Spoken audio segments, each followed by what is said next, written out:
broadcast screen. Just look at it. That's all we've been putting out since you went down. You have to fix it, now. Look left, Alex, out the window. See? They're all over it, little bastards. You're going to need a full charge to clear that many off. Hold down the big button until it's fully charged. Then release it to zap the little fuckers. What the fuck? Not enough charge there, Alex. Hold it down until it's fully charged. Then release it. Excellent, Alex. We're broadcasting again. They must have built up while you were napping. Usually it only takes a tap on the button to clear one. Look, there's a lone one climbing now. Zap it off before it starts to mess up the signal again. Great. That seems to be the last of them. For now. Right. We're about a minute out. Get the adverts loaded up. I've got to deal with my pet idiot. And Alex, keep your ears open. You'll hear them climbing up the tower. Don't let them build up. We'll be going live to the National Nightly News. But before that, let's take a look at what's coming up later on. This has no credibility, Jenny. On Channel 1 at 7 o'clock. No professionalism. What's wrong? It's not a mess. Everything is where it should be. It's ramshackle and characterful, and I'd expect you to know the difference. That's followed at 8 p.m. by a Of course Megan's place looked lovely, but I can't see it, can I? Thanks, Jenny. How's lock-in with the boyfriend going? outside. Decided to take his chances on the wild streets, eh?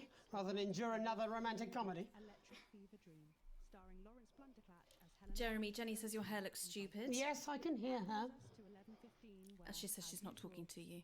Yes, I know, I can hear her. Shall I count us in? Make it so. Okay, 10 seconds. Break a leg, everyone. Preferably a furry one. It's the National Weather Report. 5, 4, But now 3, it's time to join Jeremy Donaldson. For the Good evening, I'm Jeremy Donaldson. and I'm Megan Wolfe. Our main stories tonight. Snugglefucked? It's been almost 5 weeks since all the Mrs. Snugglehugs toys woke up simultaneously in factories worldwide and began searching for their husbands. The Mr. Snugglehugs were so short-sightedly destroyed. And now, as this photograph suggests, they may be changing tactics. Built to surprisingly traditional gender stereotypes, the Mrs. Snugglehugs have been arming themselves with a variety of household implements. All the more reason to make sure that cat flap is taped up good and tight. This frightening new development means that even those previously thought to be relatively safe, like the young and fit, must take care to watch their backs and keep their ears open for the soft steps of sinister feet. Going stir crazy, with no signs of Mrs. Snugglehug's batteries running out, and the government lockdown now in its 31st day, domestic relationships across the country are taking some unexpected turns. Dramatic reports are beginning to emerge of uncharacteristically bold behaviour in homes across the country. And we're not talking about the model planes that occupy so much time in the Donaldson household. With dating options limited, many house sharers, in particular students, are finding solace in co-tenants they'd previously rejected as unfuckable, indulging in an activity that has become known as snuggle tugging. Transformation. Popular cemetery Johnny Handsleeves, who has recently been suffering with his health, sent us this photo today, presumably in a pathetic attempt to stay relevant at a time of global crisis. Since receiving his test results, things in Johnny's life have taken a surprising turn. He's certainly using the lockdown to reinvent himself. Johnny says that since dedicating himself to the Dark Lord, he's confident he can overcome his recently diagnosed terminal illness. Satan's got my gorgeous back, said Johnny, and I've got his scaly one. The shape of things to come? In their own version of a lockdown for more than 45 years now, the descendants of Doctors David Wong and Ingrid Svorsborgen Horgensvoord and their unfortunate team today managed to get a personal statement to the surface using flagellized imaging equipment. Many of the Svorsborgen Horgensbrood, as they've come to be known, have certainly captured the public imagination, with a recent vote naming Helvetica Svorsborgen Wongensvoord the most likely to survive a massive electric shock. Helvetica Svorsborgen Wongensvoord here with a little update from Dante's Taint. This year's going to be our biggest ever harvest and autumn's just 2 weeks away. Or at least that's what we think. There's no real day or night down here and all the clocks broke a long time ago. But if our calculations are right, we think that for you up there it is Wong's Day the 4012th of January, or as you call it, Pissmouth Day. Or possibly Boxing Day if we're a bit out, so happy Pissmouth! I hope you get all the presents you asked for left under your Pissmouth tree. I'm hoping to complete my collection of rocks. See you in September. Helvetica out. It's hard to believe they've been down there so long now. But as everyone knows, time moves differently underwater, Jeremy. That's why goldfish are so stupid. That's right. And as anyone will tell you, the deeper the bowl, The thicker the goldfish. there's no denying the logic of that. Class war, a worrying turn today for the formerly rich as ever more punishing measures are announced, Alex. With the country becoming ever more hostile to the previously wealthy, those who managed to skip the country must be very grateful to the people who help them right now. We have it from several sources that rich runaways have actually begun to spontaneously lose their teeth one by one. Is it some sort of cosmic justice, or has masked vigilante Dental Dennis been up to his old tricks again? And Advance speaks out. With the snuggle struggle proving a test to governments around the world, Advance HQ released a curious statement this afternoon. In the accompanying release, they asked us to stress that they have been listening, and that this should be taken as a response to how the people really feel. We've certainly done our bit on this show to contribute to the political climate. But let's not forget, how we behave in our home lives is what really matters. Let's hope it's not just me who filled out that questionnaire, Jeremy, or we're all in trouble. Let's play that statement. Good evening. In these difficult times, it's important that we all feel united, that we're all in this together. And for a short time, we must bear significant change. To help myself come to terms with these tough but transitory times, I've written a list of things that are just as temporary as all of this discomfort. I thought it would be helpful to share my list with all of you. Little bastards. With the in-laws. Your child's school play. Youth. Beauty. That phase you still don't talk about. Your New Year's resolution. Your husband's hairline. Your waistline. Your term in office. Your fleeting lifetime. And all of human endeavour. I hope my relatable list has allowed you to find reassurance, to know that just as these things pass us by, so too will this crisis. Together we will endure, as we always have. Thank you. Thank you. Delectable stuff. Later tonight, Jeremy will be catching up with brave roving reporter Patrick Bannon, while I check in with two friends of the programme who find themselves stranded at opposite ends of the country. And then, in part 3, there's going to be a quiz. Presumably because there's nothing more important going on that you might like to report on if you were, say, a news programme. And in a moment, we'll both be asking Sophia Rimington how such a trusted brand can have made such a terrible manufacturing mistake. With what it describes here as help from popular psychic scientist Delia Lywell. Oh, I like her. No, you don't. Why do you do that? That's all up on tonight's National Nightly News.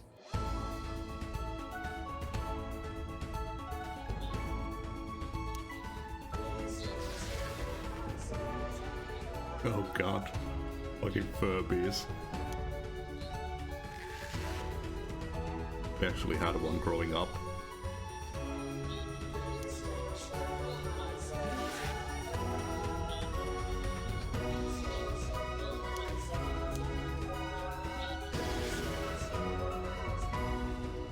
First tonight, how did we get here? Where are we going? And most importantly, who's to blame? Joining us from her ranch in Arlingsfield, Milkirky is the CEO of Rimington's Fist, internationally respected business Svengali, Sophia Rimington. Thank you for having me, Megan. I'm a huge fan of your work. And from a crystal healing laboratory in what I assume is a garage in Upper Lowington, inexplicably renowned psychic scientist, Dr. Delia Lywell. Thank you for being here. Thank you for having us. Sorry, us? Myself and the eminent professors. Is that what you call the voices in your head? I seem to attract dead scientists. I don't really know why. The money? They express themselves to me through ethereal algebra and quadratic predictions. It's all very technical. No, it isn't. I concur. Miss Remington, the entire Snugglehugs range will surely go down as the biggest public relations disaster in history, won't it? Well, of course, that's one world record we would never have sought to claim. What can you say at a time like this? There is only one thing that can be said. I'm sorry. We're sorry. From everyone here at Remington's Fist, but especially the dedicated inventors and world-beating engineers at Rimming Toys, we are deeply, deeply sorry. Who could have predicted that letting a child's toy learn how to love could have such unforeseen consequences? Mary Shelley? We see you, Sophia Remington. You are preening by a metal vessel, and where you venture, you will see neither land nor sky. Is that supposed to be the future? Only the past is concrete. I remember being a child in my grandpa's workshop when he made the first dancing hanging toy. He put it by my bed, and when I couldn't sleep, I'd wind it up and let it go, and I'd watch that happy little executioner just wiggle and wave his tiny noose and dance before my eyes. Grandpa sold thousands of them, on the quiet, obviously. And he used the money he made to found Rimming Toys, which is now just one small part of the global supermassive megacore that is Remington's Fist. Sadly, we lost Grandpappy along the way. He died in a fire at the preschool tobacco factory, another one of his pet projects. But we never lost his spirit of invention. Yes, I'm not entirely certain what your grandfather's offensive toys have to do with the current predicament. The spirit of invention, Mr. Donaldson. The passion to create, to problem solve. And that is why I'm here today, to tell you about a brand new product we're launching simultaneously around the world from midnight tonight. We said science! Science! We hear its song on the breeze, its breath on the wind. And this would have been such a fun set. How does she do it? Well, please, don't keep us in suspense any longer. That'll be my feature she's making up next. Remington's Fist is proud to present Snuggle Traps. Safety and security in these dangerous times. Each box of Snuggle Traps contains 8 devices, all guaranteed to stop a Mrs. Snugglehug in its tracks. That's enough for a small lawn or 4 window boxes. And you want to know the best thing? They're only $129.99 a box. Now that is affordable peace of mind. We see you, Jeremy Donaldson. Not now, honey, I'm mid-pitch. The best thing about Snuggle Traps is they're powered by next-generation Flardinium batteries. So, however long the enemy lasts, these traps will outlast them. We see you, Mr. Donaldson. You are screaming and yelling. Your friends are crying. They fear you. And then you're gone. Oh my god, I just got chills. Did anyone else just get chills then? I think I did. I think it's more concerned. I think I'd be more concerned about these traps. Quickly, before we get to the break, these appear to be attractively repackaged landmines. Are they dangerous, say, to children? Oh, hell yeah. These are not toys, but they're explosive fun. Sophia Remington, Dr. Delia Lywell, thank you for joining us. When we come back, we'll be taking a look at the situation across the country tonight. Don't go away. We'll be back after these bandages. Was that all right? Oh yes, Doctor, that was exactly what we... She seems very nice, that young Miss Remington. I think she'd make an interesting dinner guest. Do you think so? I think I'd rather spend the evening shoving Delia's sacred crystals up my skeptical arsehole. Hello, mate. It's Dave. You're not going to believe this, but I've decided to come home. Listen, I'll call you back at the next break and we can talk about how I get me job back. Cheers, Alex. See you, mate. Your employer's complete lack of responsibility. Every issue comes complete with this companion magazine, containing the impotent good wishes of your colleagues and a non-specific corporate apology. Yeah, well, it's been a long time coming. Oh, exactly. You said it, I've said it. He must know, he's not stupid. I just don't want it getting back to him that it came from us. Hey, no, Jenny. You're not backing out on me now. We're in this together. It's gonna work. We'll get him. I've made the cake, you're on the balloons. I've got no idea how old he is. 40? 17? Yeah, ready. Okay, coming back. In 5, 4, 3... Welcome back to the National Nightly News. I'm Megan Roof. Now it's time to take a trip around the country to hear how the lockdown might impact the nation from some friendly faces. Joining me are respected academic Katie Brightman and author of Alan James's Kites, Alan James. Thank you for joining me. It's a pleasure. Thanks for having me, Megan. Thanks, Megan. It really is a pleasure, Katie. I enjoyed our little heated encounter. I wish I could say. So first off, Katie, how are you coping? I'm holding up okay. The lockdown directive was so sudden that, like many people, I haven't been able to get home. Oh no, what happened? I was staying at a hotel after an international policy convention, and we had a particularly heavy night out. You know what economists are like. Notoriously hate splitting the bill. And I overslept, and as you can imagine, I've been here ever since. But there are certainly people much worse off than me. Exactly. My tour has been cancelled indefinitely, and I've had to refund every single ticket, even the cheap seats. Oh, Alan, I'm so sorry to hear that. Yeah. People are being quite rude about it. They don't seem to realise I've already spent it filling the beach house with beef. The crisis claims yet another victim. So, this is just a reminder that my book, Alan James's Reich, is now available in paperback. Unbelievable. What was that? You're unbelievable. So, Katie, how do you think this might affect the economy? Should we be worried? Very, Megan. Not to sound dramatic, but this could be catastrophic. Unemployment has skyrocketed, and frankly, it will be a miracle if a lot of businesses can survive this. There you go, scaremongering again, spreading this latest liberal hoax. That's what they want. They want us quiet. Shh. They want us compliant. And they want us inside. A hoax? How on earth can you say that, Alan? Well, I haven't actually seen one of these supposed toys. Have you? Well, no. Oh no. Did you know 3,000 people die every year from regular toys? That's a lot of people. Oof. This is no Connection to current times. just as likely to be hunted down by a yo-yo or a tennis racket. He makes an excellent and persuasive point, Katie. Don't listen to her, Katie. The press are the enemy of truth. She's agreeing with you, Alan, you absolute shit. Well, then I must be wrong. Alan, are you now recanting your statement that these toys aren't dangerous? People are saying they're just like normal toys, and that simply isn't true. Corrupt media lies. And Katie, how do you respond to Alan's claims that Mrs. Snugglehugs might be dangerous after all? I suppose I guess I'm agreeing with him. Thank you, Katie. I appreciate your support. A lot of folks are saying this Mrs. Snugglehug situation will all blow over, but it won't. Yes, right, exactly. Sandwich. We need decisive action from the government. We need huge financial support to protect our workers and our businesses. We need to support the vulnerable, and we need To repent. Exactly right, Katie. We brought it on ourselves with all our liberal indulgences like art, cake, and healthcare. We need to act now and begin sacrificing our firstborn or become a beloved family pet. Absolutely, Alan. If we can all successfully come together as a community and perform the ritual, hopefully we will appease the great ancients. That is a hell of a sandwich. Katie, could it be any worse? Luckily, over the past few years under Advance, they've invested heavily into health, so the system can actually bear the strain. Is it lucky that the Llama Lords have unleashed a horde of man-made monsters on its own people to conceal the enemy within?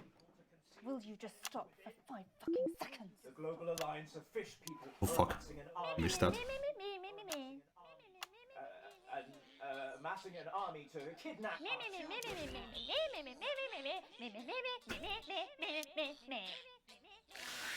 That's you. That's what you sound like. That's you. That's what you sound like. But Meh. I Meh. the Meh. the Meh.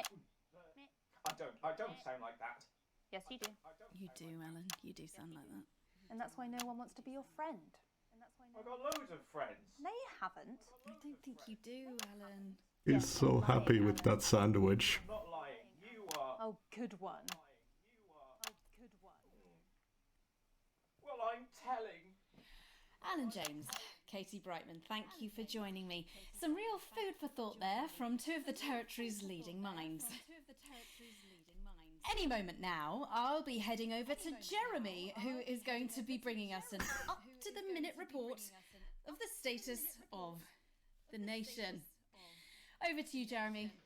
Thank you for what I'm sure was a reasonable debate which really contributed to the national conversation. Next, out on the streets, someone who's always doing exactly that. It's Patrick Brannan. Are you there, Patrick? Hello, Jeremy. Yes, hello. I'm here. I'm here live. Apologies for the quality of the broadcast today. Couldn't find any cameramen or women brave enough to come and join me, so I'm out here on my Such own. an obvious background. Right, so can you tell us what it's like out there? Yep, I can. It's as you can see behind me, the streets are currently completely deserted. So my question, Jeremy, is just how long? Could there be danger lurking just around the corner, waiting to end the fledgling career of this young, promising journalist, whose full potential is even realised?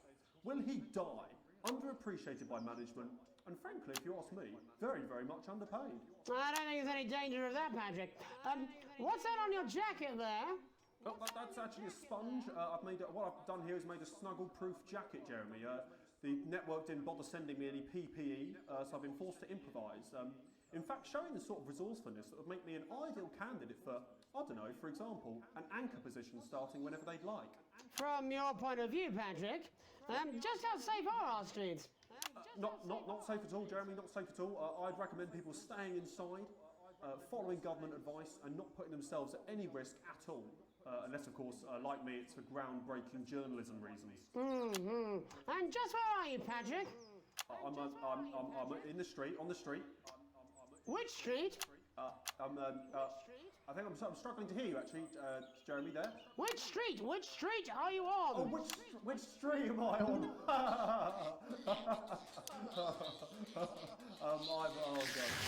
I'm just looking for a sign. There it is. I'm on Bannon Avenue. Bannon Avenue? Yep. Bannon Avenue. Yeah, no, I can hear you fine. Yep, I'm on Bannon Avenue on the sign, it says there. Like Patrick Bannon? Oh yeah, that's strange. That's a weird sign. I don't know what's going on there. Where are you really? I'm on Bannon. Alright, fine. I'm not on Bannon Avenue. I'm at home, to be honest. Alright, fine. Well, I'm in my bathroom technically, but you know, I couldn't face it, to be honest, mate. It's it's terrible out there. I don't want to go outside. They're everywhere. I'm sorry for lying. We don't expect any less of you, Patrick. Can you hear that sound? What the hell's that? I can, yes. I'm no expert, Patrick, but it sounds unmistakably like a tiny fist tapping on your door there. Oh, fuck, it does. Oh, fuck, Jeremy, shit, no! Oh, bollocks. Perhaps there's a small queue of tiny fists, each wielding a different gendered household implement, ready to bash in the heads of lying little roving reporters. You're lying, aren't you? Oh, shit, fucking, listen to me, you bastards! If you're out there, just piss off, you little fucking snuggle fuck! I'm too talented to die! Oh, too talented, what the fucking hell? Okay, it's fine. Oh, God. Don't worry, Patrick. I'd say you've got a few seconds before they break their way in there and finish you off.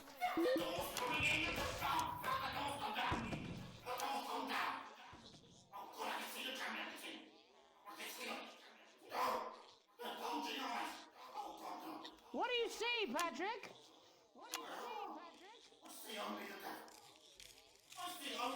Oh no.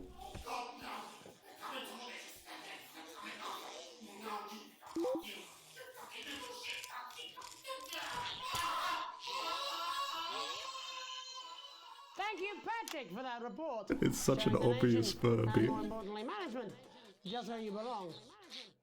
It's time for another break, but when we come back, we'll be able to take your mind off the world for a little while, and who knows, maybe even bring you a few smiles.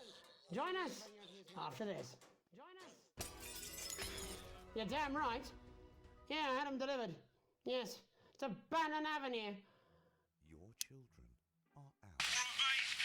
Dave here. I've run into a few problems getting back, although not as bad as yours. It looks like you've got one loose in the studio. What? Whack it on the head if it gives you any trouble. It's pretty bad here too, mate. They've got on board. Captain's down. Worse, chef's down and we're out of rum. Not sure I'm going to make it to sobriety or dry land. Wait, was this guy always like that? Is this a dream? Still, at least I'm outdoors, eh? Or abandon them to a life of shame and mockery and eventual death on the streets. with us instead. No, I'm not. Oh fuck. I'm not going to. I don't have to. Know what's lurking in the water. No, you're being a child. I'm not. Go-getters. I'm not. We can't believe you fell for it. Not. No, no. Oh, 5, 4, 3. Welcome back to the National Nightly. Well, welcome back anyway. We know isolation isn't easy, so Things are getting finally fucking tonight, crazy. we have something a bit different for you. Even though some people felt it's not our job to entertain the public with absolute nonsense, other, more important people overruled those people. So it's time to find out who will National Nightly win and who will National Nightly lose. So, how do we play? Well, joining me is a man who knows all about playing. It's Tommy Harris. Hello, Tommy. All right, Johnny. It's good to see ya. And how are you finding the lockdown, Tommy? What do you mean lockdown?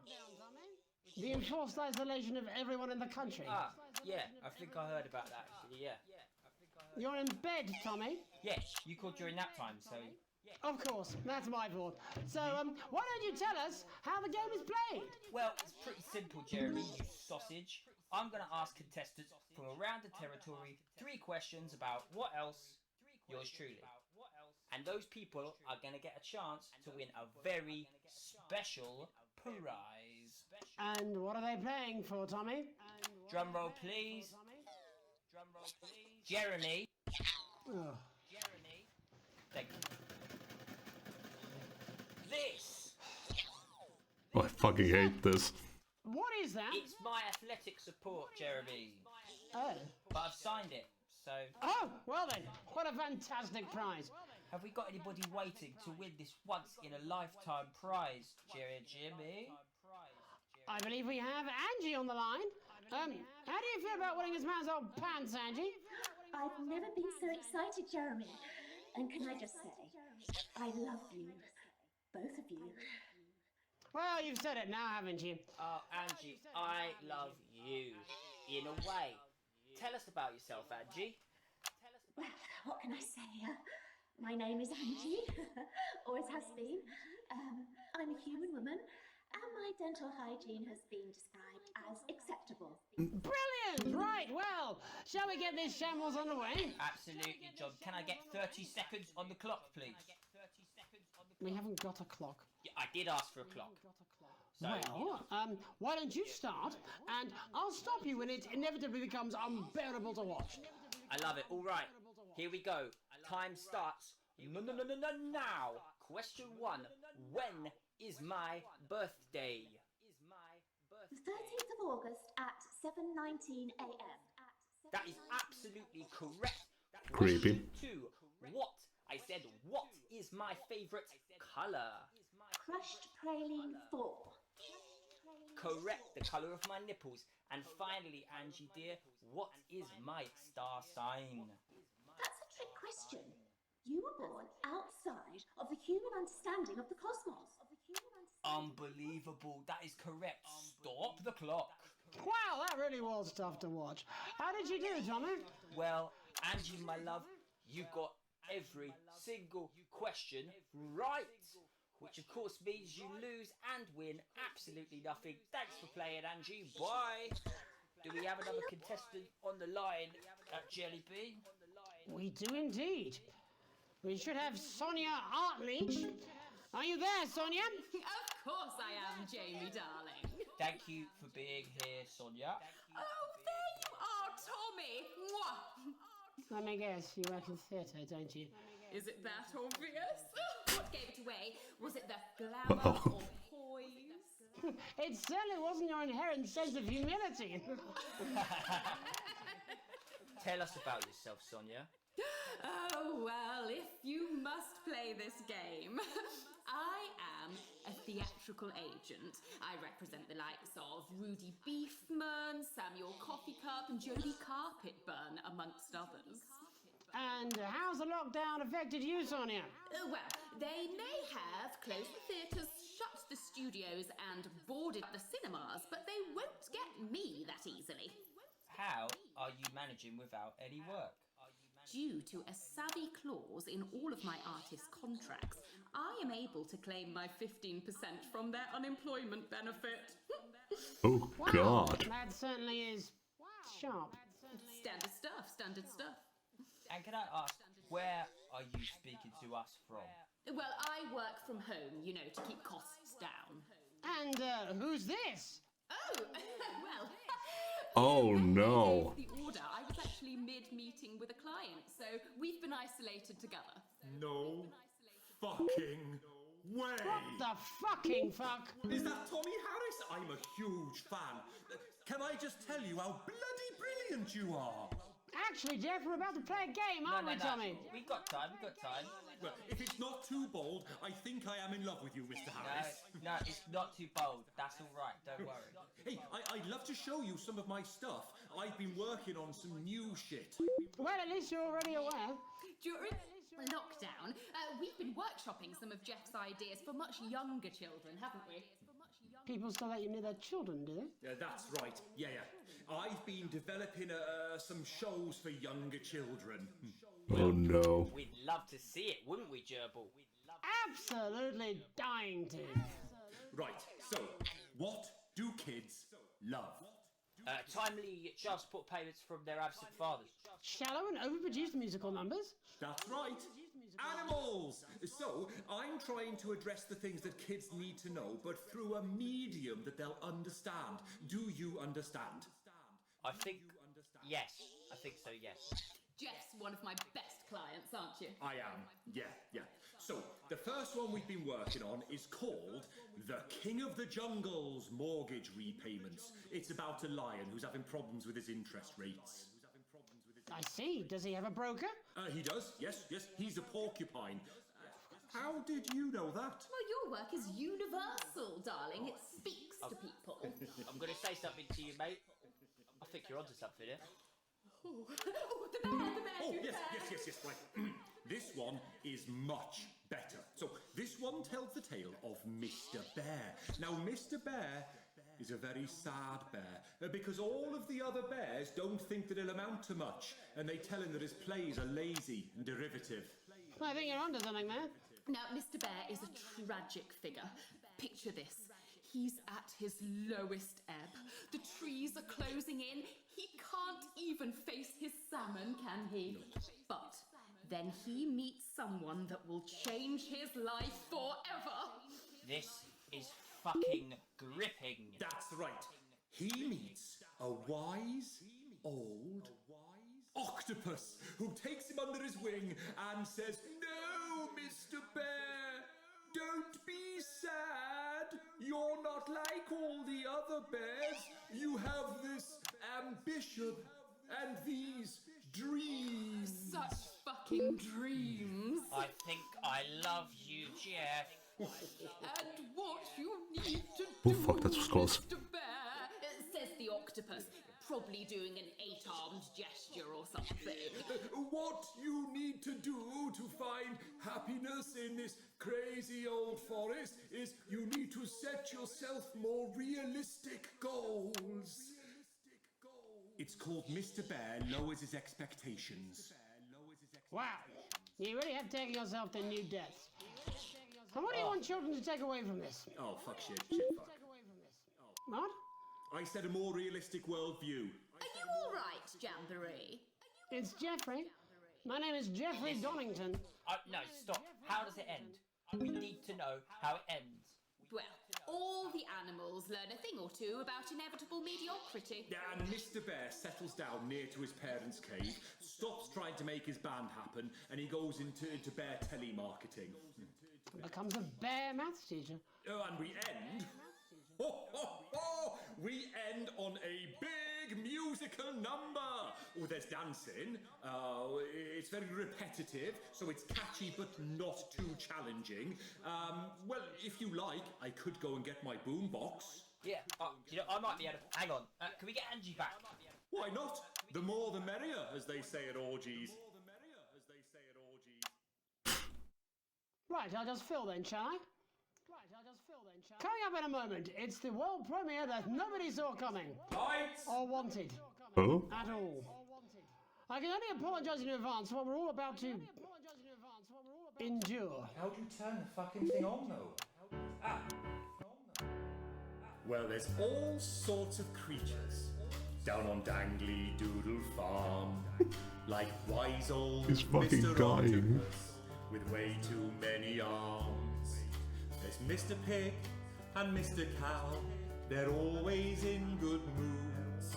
But that's 'cause they don't know they'll soon be sliced up into food. Mr. Bear, what's that over there? That's where your hopes go to turn into despair. Mr. Bear, what's that over there? That's where your dreams go to die. Mr. Raccoon wants to go to the moon. He'll end up as a bus driver soon. Mr. Porcupine thinks he'll read the news at 9. He'll end up as a janitor who stinks of turpentine. Mr. Ape got sent down for rape. Didn't work out he was innocent till he was 88. Mr. Bird flew south, superstardom on his path. Ended up on the end of a belt with an orange in his mouth. Oh, Mr. Bear, what's that over there? That's the place your mummy pushed your daddy down the stair. Mr. Bear, 6 months in intensive care. That's why the bitch has to die.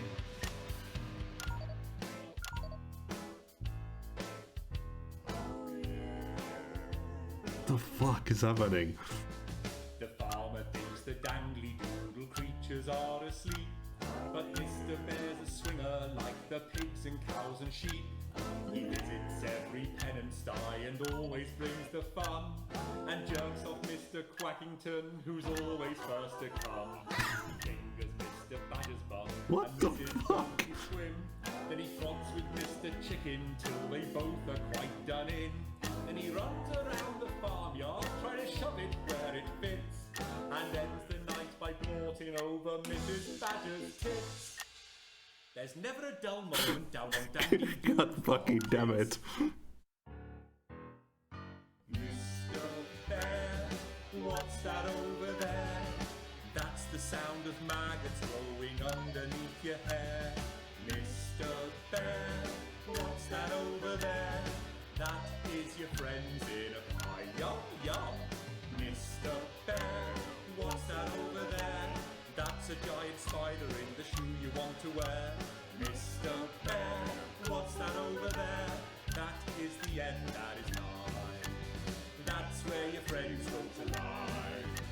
That's how you'll scream when you die.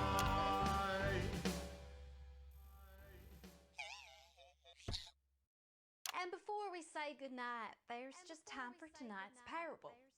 For it did come to pass that on the road there was a wise man and a foolish man and a weird man.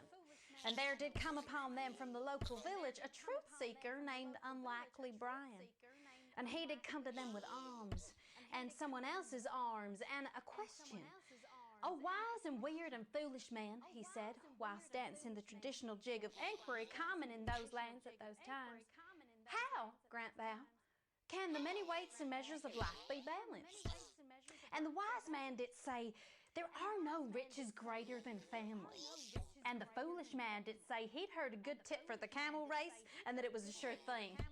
And the weird man did say that 2 ears was just the right number, because there was no good place to put a third that wouldn't be Drink, Jesus.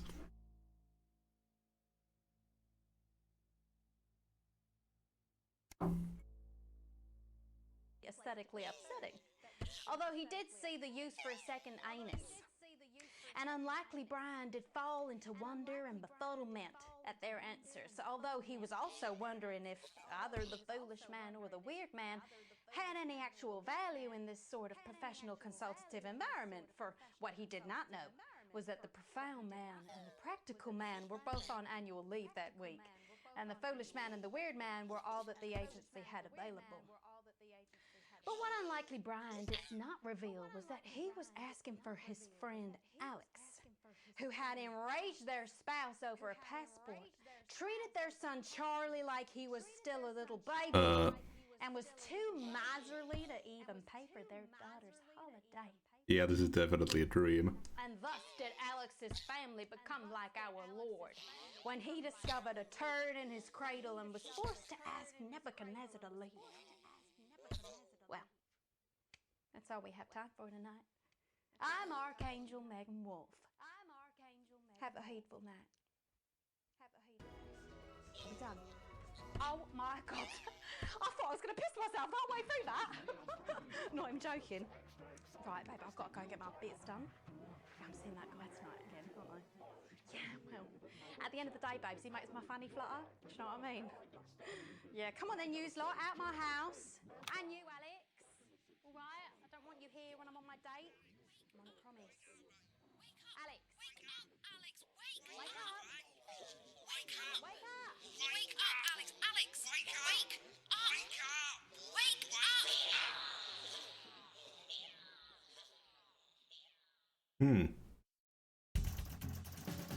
Well, that was certainly something.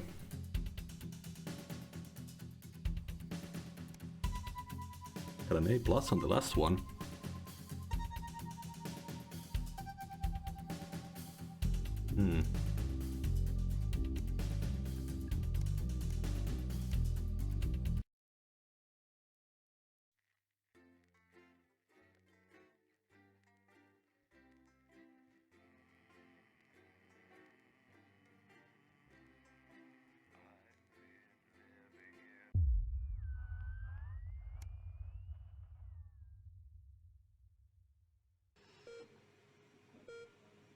Rhythmic beeping of the heart monitor brings you slowly back to consciousness. Opening your eyes, you're greeted by a semicircle of concerned faces. Your family by your side, reassuringly familiar sight in these new surroundings.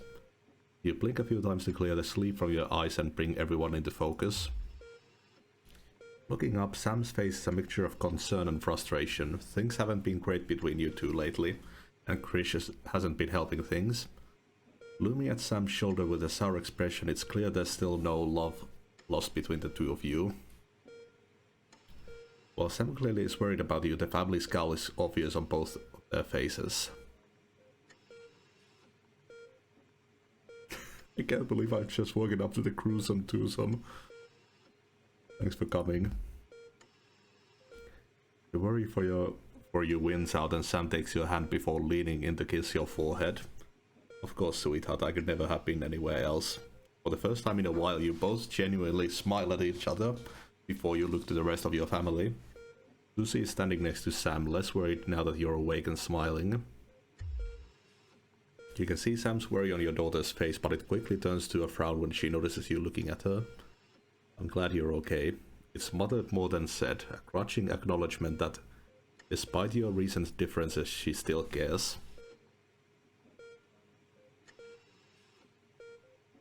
Thanks for coming. Lucy can't help but smile back at you, rolling her eyes good-naturedly. It's great to have her here.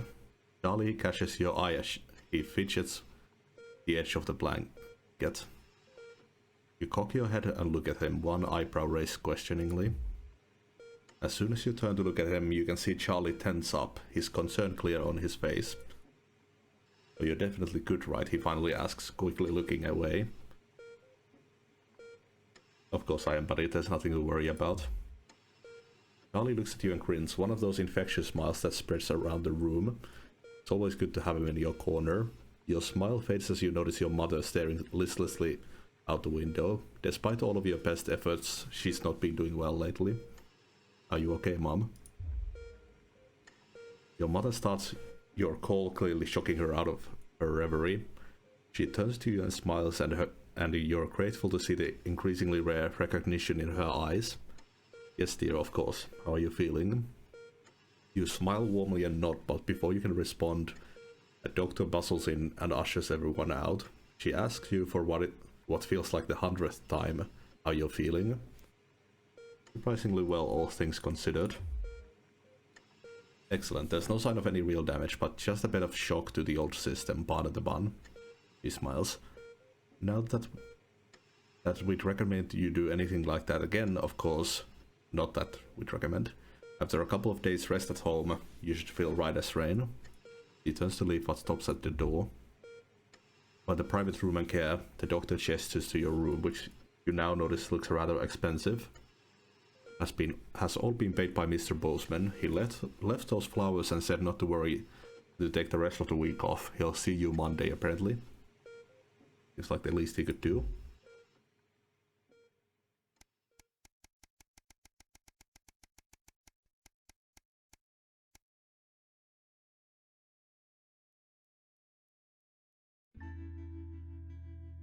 You come home from a particularly late shift to find the kitchen light still on, which isn't normally a good sign.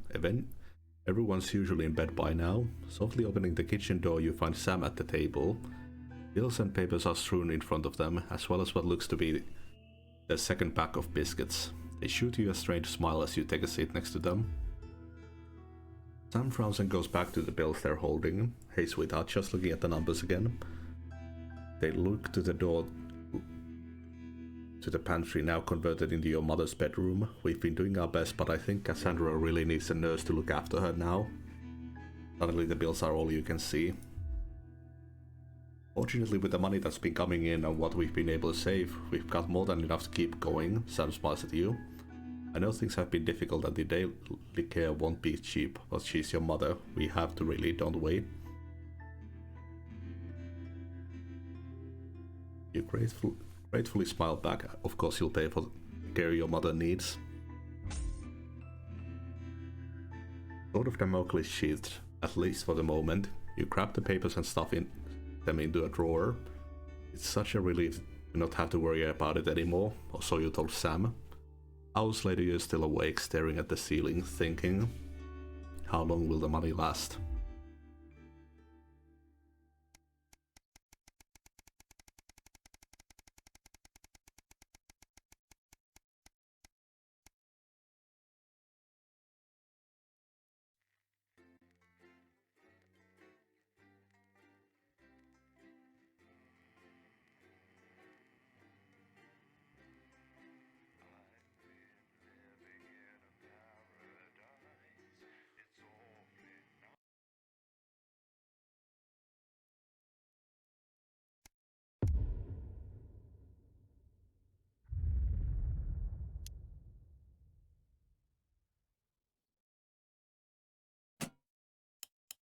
You're fired. What? You're fired. What for? Facial sabotage? Jenny, problem? I want her fired today, now. Don't worry, Kath, it'll be all right. No, it won't be all right, Kath. Pack up your weapons of optical destruction and get out. You realise you're beginning to sound like me? I mean it, Kath. Stay where you are, Kath. Jenny? This is not Jenny's decision, Jeremy, or yours. It'll be all right. I'll talk to Buxton. Oh, good. You can tell him I'll return his wife's casserole dish at our dinner next week. Jenny? I'm sorry, Kath, you're gonna have to leave. Letting it go to your head. She nearly blinded me. 10 seconds, I thought we were all part of a team these days. Things are better, Jeremy, you know that. Just stop being so Going in high and mighty 5, and do your job. 4, You'll have me fired too. 3. Don't tempt me. Good evening, I'm Megan Wolf. And I'm Jeremy Donaldson. Our main headlines tonight. The establishment strikes back. The World Council has agreed today to impose punitive sanctions on the people of this country. The sanctions, which are broad-ranging, include restrictions on the supply of oil and gas, food, clothing, and even some medicines. But how should we react? We asked the public. So how do you feel about the sanctions? I actually think that with Advance in charge we'll be fine. Of course the rest of the world will want us to fail, or it'll be their billionaires next. But I trust Julia and Peter. Thanks, Patrick. Fascinating stuff. Popular Prime Minister Julia Salisbury has released a reassuringly brave statement in response to the World Council's controversial announcement. This international declaration is nothing short of outrageous. We are a democratically elected government with massive popular support. We do not recognize these sanctions, and we encourage other socially progressive nations of the world to both resist and ignore them. Advance have struck fear into the heart of the international community by showing that it is possible to have radical change for the betterment of the many. And whilst I wish we could improve other countries as much as we have our own, we do not rely on the help of others to thrive. This country is entirely self-sufficient. We are a team, now more than ever. And this team is on your side. Thank you. Defiant stuff. But what do you, the public, think of our government's stance? Robin Short found out. Hi there, I was wondering if you could spend a moment to give us your thoughts on the government. Honestly, I think they're doing a great job. I know the assets and world checks have made the difference. I'm all about the advance. And people seem, happier in the main. I always said things would get better with a woman in charge. A Flard Day's night. Following the release of the Flardmaster 5000, production of Flards are at an all-time high, requiring the new manufacturing facility in Grizzleford to move to 24-hour-a-day production. With people finding more and more uses for the ever-versatile Flard, the team at Remington Cyst certainly have their hands full keeping up with demand. So, is there anything better than a handful of Flards? We asked Patrick to find out. Neutral. Could I ask you for your opinion of Flards? Of what, Pet? Flards. What are they? Flards, like Flards, everyone knows what Flards This is a really bad interview. No, don't care. Oh. Is it some sort of code? Are you okay? Can't get much more neutral than that. A frightening start for commuters this morning, who were confronted by a somewhat sinister sight as they left their trains. Many travellers reported feeling intimidated by the silent figures who stood motionless outside every major station in the capital. Radical extremist group Disrupt, who organised the show of strength, refused to comment on the meaning of the strange protest. That is a really weird thing. Fuck that. But how do we feel about these somewhat radical extremists and their upsetting Looks a bit too supremacist to me. Can I ask your opinions on Disrupt? Are those the guys in black with the orange fist thing? That's right. Can I be honest? Of course. This is journalism. They scare me a bit. Feast or famine. Resourceful doctors David Wong and Ingrid Sforsborg and Horgansford today announced their first successful harvest in Dante's Taint. Although they can currently only grow a few fungal strains, the scientists seem to be staying positive, as the following picture shows. The undauntable scientists chose to try and survive in the cave system while the complex rescue operation inches forward up here on dry land. Let's hope they're like Stroganoff. But with Advance planning to spend an eye-watering amount of public money on the rescue craft, we asked Patrick Bannon to find out what we should all be thinking about the accelerated Gotta rescue them. What are Jesus. your thoughts on the costs of the rescue? Oh my god, Patrick Bannon, wash your mouth out with soap. You can't put a value on human life.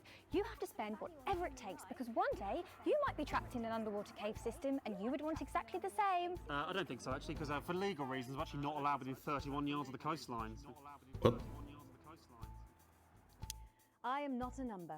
Applications finally opened today for the new Advanced Team membership cards, a scheme by the government to allow fast access to all the new public services being introduced daily. The team membership cards are entirely voluntary, but will be recognised as legal identification by all major organisations, including the police, banks and, vitally, pubs and bars. And of course, there's no charge, Jeremy. It all seems too good to be true. Well, you've always been a cynic. But most importantly, what should you, the public, think about the new team membership cards? Team membership cards? Oh, yeah. That's like a thing we have here. Today. I mean, why wouldn't you? What are these protesters doing? They don't want us to know who their names are. Besides, have you seen the savings you can get? I'm getting one for the little one as well. Oh, how adorable. Yeah. Gonna be a proper little team member, aren't you? Yes. He smiles. He smiles. And finally tonight, Hospital Pass. New images reach us today of brave Johnny Handsleeves and his doting partner Tiffany Lamour in their ongoing struggle against his horrific mystery illness. Tiffany was forced to cancel her latest show, These Hotel Sheets and What I Did on Them, in order to devote more time to selflessly looking after the much-loved multimillionaire. I'm sure the art world will recover. With some critics questioning her motives, what should your opinion be of the controversial artist for at least appearing to stand by her man? Huh? Don't really care, love. Wise words there. Later tonight, in a bit of a switcheroo, it'll be Jeremy in the culture chair, spitting rhymes with popular rapper Jay Zus. And then we'll both be chatting with a familiar team of thespians set to take the nation by storm again. Oh That's no. all coming up on tonight's National Nightly News.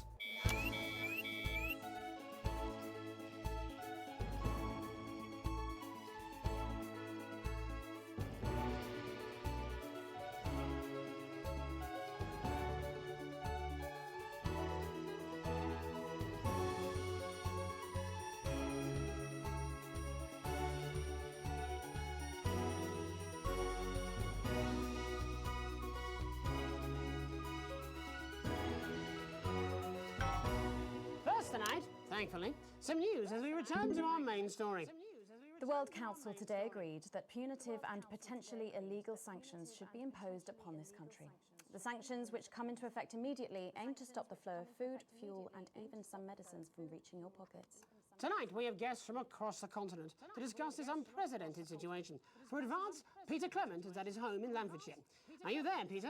Yes, I can hear you, Jeremy. Thank you for having me. A momentous day, Prime Minister. Are you shaken? No, I don't scare that easy, I'm afraid, old son. And neither do the people of this country. Well, joining us is Ivan Vodovich, Foreign Minister of Urkistan. Ivan, thank you for being here. Great pleasure. You, Megan Wolf, are like strongest guard at Labour camp who wake up inside body of crazy, expensive prostitute.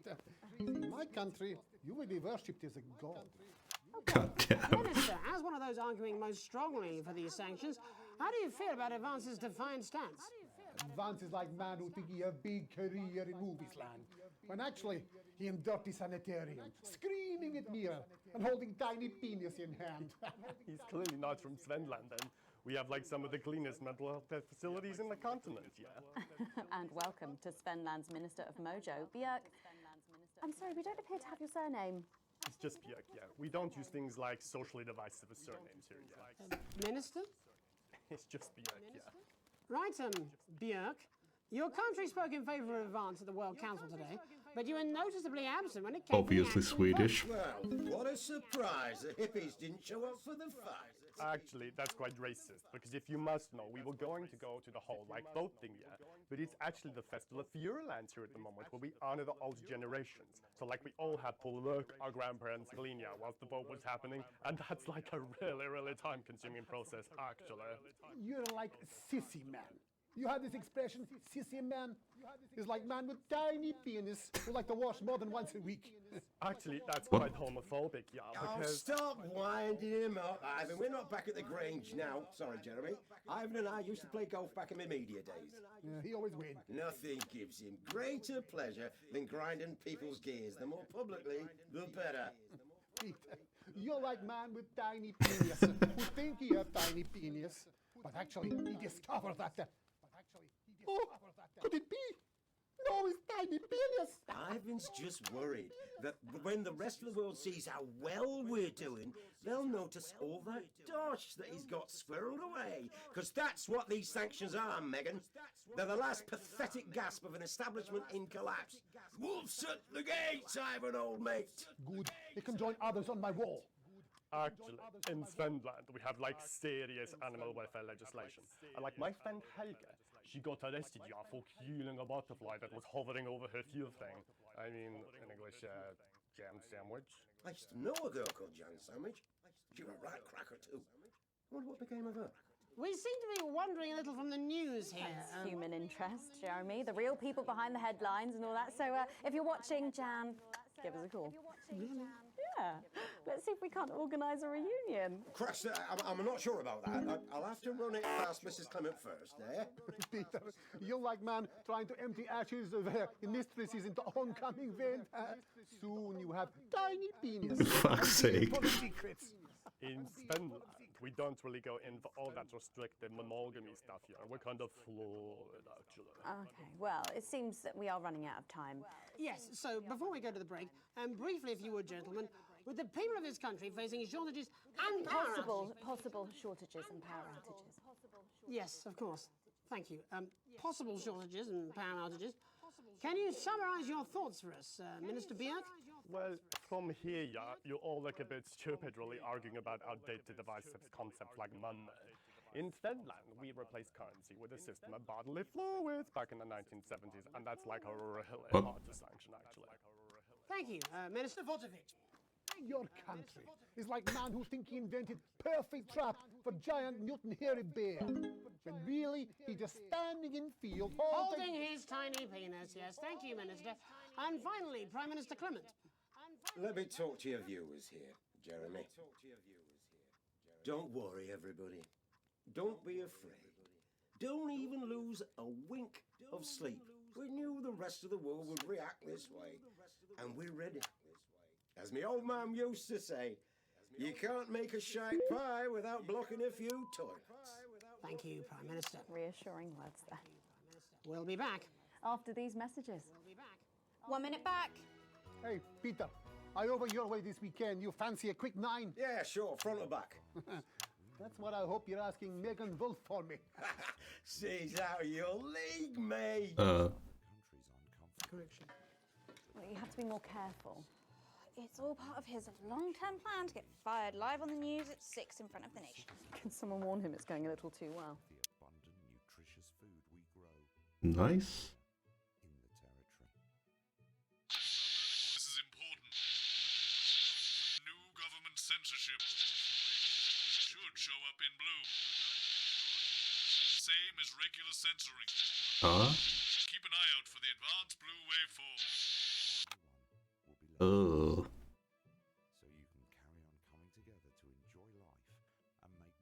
Are you still meant to bow to foreign royalty? What? Should I just like curtsy? Hang on. Have they given you the Crown Prince report? What? Megan? This is Jeremy, and he'll be interviewing you. Yo, thanks for having me on your show, man. It's quite all right. Yo, just a quick one. You're not going to ask me about the chimp, are you? Live in 10 seconds. He put that get up on himself. I'm just saying. Going in 5, 4, 3. Welcome back. I'm Megan Wolf. Later, we have an exclusive first look at a theatrical sensation everyone's going to be talking about. But first, it's time to go over to the culture spot with lovely old Jeremy Donaldson, who's joined by a very special guest. Jeremy. Thanks, Megan. I have the honour and privilege of being joined by hip-hop royalty. He's been called the son of the streets and the father of truth. Not sure how that works, but whatever. Let's welcome Jesus! Thanks, Jeremy. Yeah, it's a real honor to be here on your show, The News. You know, as a kid on the streets, I used to watch you through a window of the shop, so to be here right now is crazy. You've had quite the journey to be here today. Can you tell us about it? Well, you know, I try not to, well, you know, the past is the past, and I don't like to dwell on it. I understand. But yeah, man, the streets is all I remember. Like, my mother donated me to a charity shop soon after I was born. Elderly lady took pity on me. You know, she let me sleep on a pile of crime fiction until I taught myself how to walk. Wow, that's quite the childhood. And she died tragically. Right there in my arms, man. You know, I remember a tear falling as she laid there next to the used homeware. And in that moment, I became a child of the streets. I was just 18 months old. What a tale. What a tale. You're known for your direct and honest lyrics. Was your style informed by your troubled past? Oh, like I said, I try not to talk about it. It's just it's just too hard. Of course. But my first album is about the story of the first 4 times I stole, so I wouldn't starve. A small group of infants came to see me as their de facto leader. They call me Mr. Cheese Slice. Anyway, we were like a family. So it would seem. Recently, you've been quite outspoken about the government. Yeah, fuck the government. Fuck Advance. Fuck Peter Clement. What is it that you object to so vehemently? Well, you know, they stole from us. They're taking our money and spending it, man. Redistributing it. Actually, homelessness has been all but eliminated in the last couple of months. So? Surely that's a cause close to your heart? Yeah, nah, of course, man. Very much so. I just mean, like, why do I have to pay for it, you know? why do I have to You pay for don't. it, you know? People have been rehoused on properties seized from the historically wealthy. And that couldn't have been you, could it? Look, yeah, I worked hard to be here. I built this from nothing, and I deserve to be rewarded for that. Would you say you worked harder than, say, a farmer or a care worker? I don't know. But if people are taking something from my music, choose to value it, buy it, who's to say I don't? And no one can take that away from me. Not even to help, say, vulnerable children? Mr. Cheese Slice? What is it you're trying to say? I just don't understand where you've placed yourself politically. I mean, is it ideological or is it tactical? Well, it's more of Or like... maybe it's hereditary. Stop trying to tie me in knots with your words, Jeremy. I let the music speak for itself. And the people agree with me. Well, that remains to be seen. But you have given me a very easy segue out of a conversation that I promise you was much more painful for me than it was for you. So here he is with his hit song, Mrs. Ludlow's Tears. Oh no, I'm going to do something a little different. It's a new single I've been working on. Oh, so this is unapproved, is it? Yeah. You love it? Excellent. Don't worry, we've got a state-of-the-art censorship system. What's the worst that could happen? So here he is with a new song. Aren't we lucky? It's Jesus! First, you're gonna pay up. You're gonna pay back.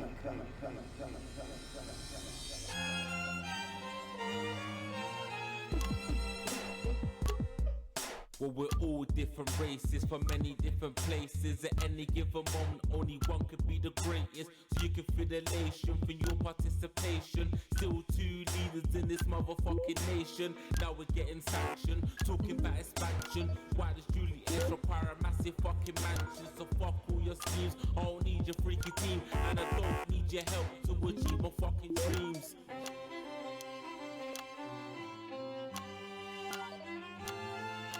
So don't make a fuss when you find you're one of us. Yeah, every single one of you's a bit Jesus. And you can call me crazy, cause no one ever pays me. But I won't waste a lifetime being motherfucking lazy. I may be inventive, my taste may be expensive. But why would I get out of bed with no fucking incentive? Although it's contravention of your obvious intention. I like to eat a little of the fruits in my invention. You make us the same, but we're not all the same. All our dreams, all our schemes, all our means are not the same. The best of the praise of the press of the wave. Cause we're only equal people when we're motherfucking slaves. Take this fact, gonna stain it red. Gonna slam it into Peter Clemens' motherfucking head. Cause he's thick as shit, he's got a job he's unfit for. It's time to stone the castle with a motherfucking pitchfork. This is a harder one. So this is for the snub ones, the push and the shove ones, the folks who feel the burden of their motherfucking loved ones. Ones who had plenty like a motherfucking Bentley. The ones who now finding that their bank accounts are empty. The ones of aspiration who had to flee a nation. The ones who built a business out of dreams of perspiration. There's all sorts of people, the good and the evil. It only takes a glance to see we're not all equal.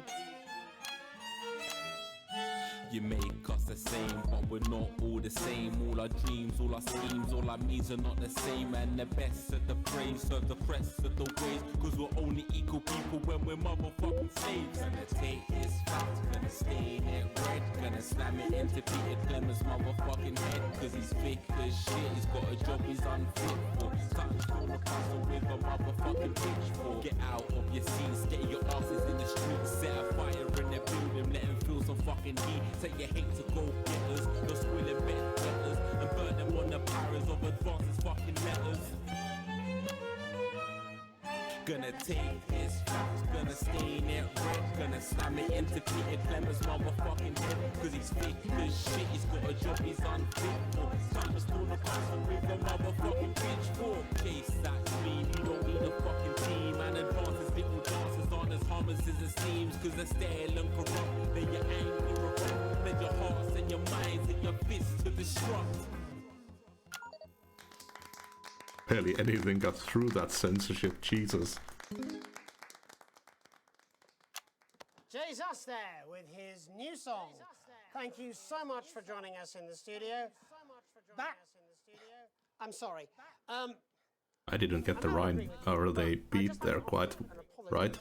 I've just been told that there was some kind of issue upstairs, and an attempt was made to censor some of your notes. What? Are you joking? I'd just like to say to you and everyone at home that this was a mistake. This is absolutely ridiculous. I cannot believe this. Here at the National Nightly News, we pride ourselves on remaining neutral, unbiased, and independent of any outside interference. You have my word. We will never censor ideas. Back to you, Megan. Well, a bit of dangerous language there, sorry about that. Well, thank you to little Jeremy Oh, Dodson crap. for providing our culture spot. Coming up, we'll be speaking to a couple of familiar faces about their upcoming dramatic outing. Don't go away. We'll be right back after this. That's the ads. Just a reminder. Fixing that on VCR. No, this is ridiculous. With a new tape. Last ad break. Just a mix-up, I'm sure. Now, if you come with me, I really do have to ask Oh, you to trust me. leave. My father's going to hear about this. I understand. This is unbelievable, Megan. I don't know what you're talking about, Jeremy. Like, I feel bad for Jeremy.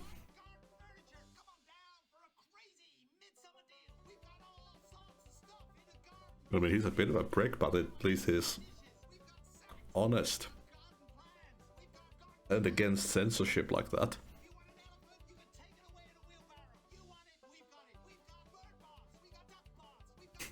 Oh, here we go. Oh, stop it. Look at him. If we could just get you in position. Oh, say no more.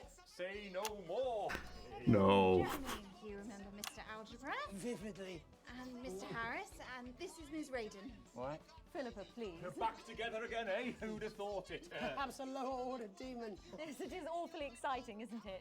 Right, okay then. We're going live in 10 seconds, opening on camera 1. Sorry. 5, 4, 3. Welcome back, and no, you're not mistaken. Sitting across from us are some very familiar faces. You really are too kind, Megan. It was only a yogurt commercial, but I'm still proud of it. Here to talk about his new show, we're joined by National Treasure Tommy Harris, the National Theatre's Philippa Raiden, and National Deficit Jeff Algebra. It's so lovely to have you all. Tommy, would you like to tell us about the show? You know what? I'd bloody love to. It's about me. It's about my life. And where did the idea come from? So, right, picture this. Their legs akimbo, mid-session, sweat is pouring out of me like an immense hog. And then Cindy comes in, she says, Pete's on the phone. That's Peter Clement, the Prime Minister. Yeah, Pete's actually a really good mate of mine. Oh, is he really? Yeah, no, he comes to training sometimes. He's actually a pretty good goal sweeper. Anyway, so, Pete, he says, Toby, he thinks my name's Toby, see? He says, how would you like to spread your message of team spirit and cooperation across this fractured nation? How would you like to really make a difference in these desperate times? What did he say? Yeah, right, yeah. So, Jeff, the question on everyone's lips is, what in God's name are you doing here? Well, after the success of my debut work and all the people that I've touched, I knew that I had a career in theatre. Yeah? I've always been an admirer of Tommy from afar. So when my manager phoned and said that I'd been offered the gig as director, I was ecstatic. I whipped my trousers off and got straight to work. Why did you do that? I do all my best work with my trousers off. Yeah, I've been told that too. No, I wouldn't say so. Right, Tommy, sorry, would you just give us a sense of what the show is actually about? It's about how hard it's been for me and some of the struggles that I've faced. It like really getting to the heart of how tough it is to be me. I call it Tommy Harris. Jesus, that was hard. Catchy. We actually have some clips of the process of the show. Would you mind telling us what's going on here? Yeah, so the show is built around two things that are very important to me. It mixes scenes from my life as well as epic fantasy retellings of scenes from my life.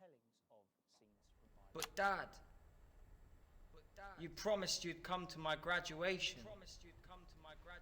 I'm sorry, son. You're an embarrassment. But Dad, you promised you'd come to my graduation.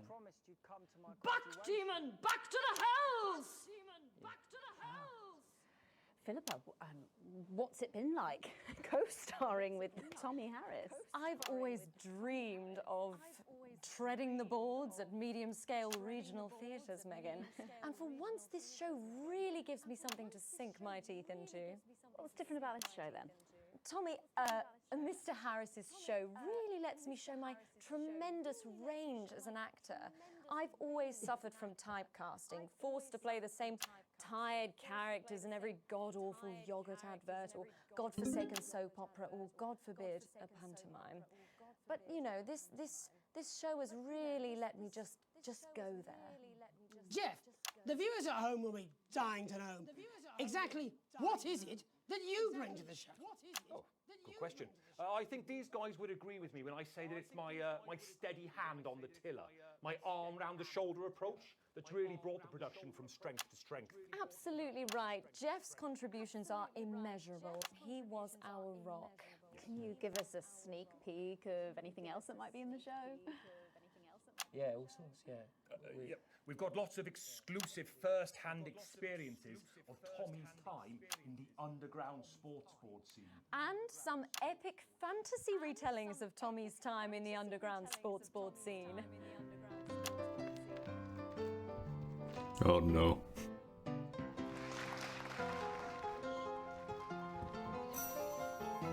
You'll never take the sacred path!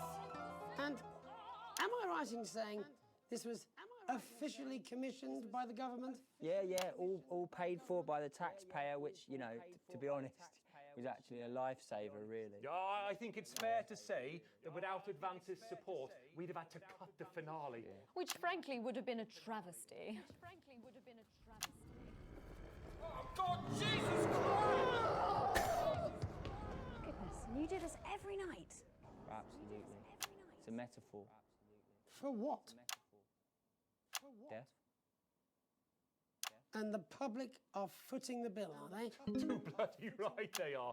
Between the cost of my tour bus and the dry cleaning of my cars, I'm barely scraping a profit here. Amazing. And where can the folks at home come and see this for themselves? We're performing all over the nation. And people can see it for absolutely free, all courtesy of Advance. Isn't that incredible, Jeremy? Yes, it's unbelievable. Starting to see the flaws of the system. Next time we see you, no doubt, you'll have taken our jobs.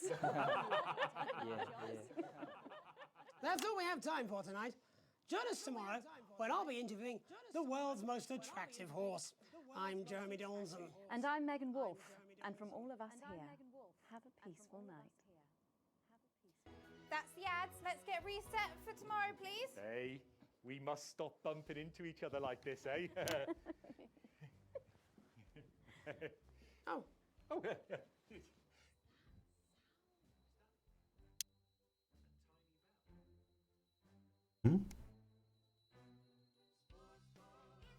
Gave him something again. Is there going to be like an underground movement or something?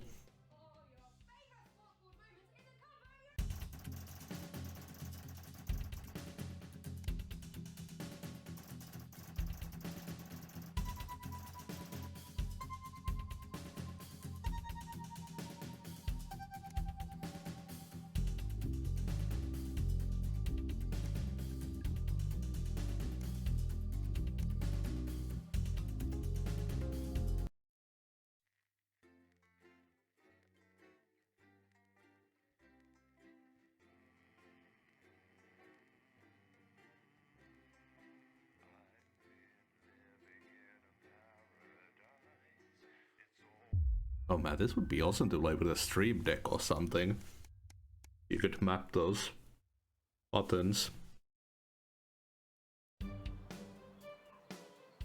It's a lazy Sunday afternoon in summer with you and Sam making the most of both kids being out of the house. You bang your head coming out of the cupboard, but with the last 2 slices of homemade cake. It used to be much easier when you could store things in the pantry. It's rare for you and Sam to actually get to finish sweet things in this house, and you savor every moment. Just as you take your last bite, you hear the sound of the front door slamming. It'll be Charlie back from the Go-Getters. You can hear him practically running to come find you, and he's grinning from ear to ear when he finally does. I have some really big news. You and Sam play along, sitting attentively with bated breath. Ready? Charlie asks, as you both nod enthusiastically. With a flourish, he reveals a new badge from his pocket and proudly presents it to you both to examine as he announces, "As of today, I'm a member of the first year of Cohesion Cadets. There's way more stuff I'm gonna be doing, and I'll be working some weekends, but it's really good. Cool." Child labor. Sam congratulates Charlie as you can't help but frown. This seems a big step up for teenagers. You and Sam grin back to your son. You're thrilled that he's happy and doing well. Yeah, I guess that's what matters.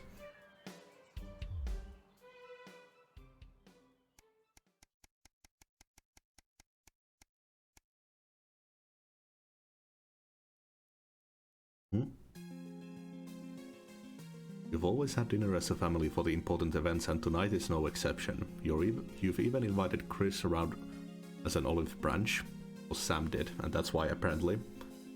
It'll be the last time you're all going to be together for a while. So far you've managed to avoid fighting with Chris or Susie over politics, which Sam is no doubt grateful for. With her exams and your work, you've not seen much of Susie lately. Of course, it's a squeeze having your mom and Chris round, but you make it work just like Christmas, though hopefully with fewer outbursts. So Alex, I believe you had a few words. Sam pointedly asks, nodding towards Susie. Your daughter cocks an eyebrow with a quizzical expression, and you can't help but see a little of yourself in it. Yes, of course. What's this about? Susie asks, laughing as she takes a drink of her champagne-adjacent sparkling wine. Sam made a point this afternoon that it was a big day, and that you should all just be celebrating her achievement. So our little Susie. Come out with it, Alex, we're waiting. Chris laughs, clinking glasses with Susie. Chris seems to be in a good mood. Chris seems to be in good spirits at least, even if they're chiming in unhelpfully as usual. I just want to say we're proud of you, Suze. Well done for getting into med school. Nice. Oh, Susie's mischievous smile becomes a grin as she gets up, comes around the table and gives you a big hug. I'm going to miss you. You can see Sam start to tear up as they stand and join the embrace. Mrs., are you going somewhere? Good question. Susie laughs, breaking the hug. No, you're not getting rid of me yet, but I'll probably have to leave when I get my first posting. Oh, hush now, let's not talk about that. Sam cuts her off, smiling. The rest of the evening passes as a happy blur, and even Chris behaves themselves. You couldn't be prouder. Nice.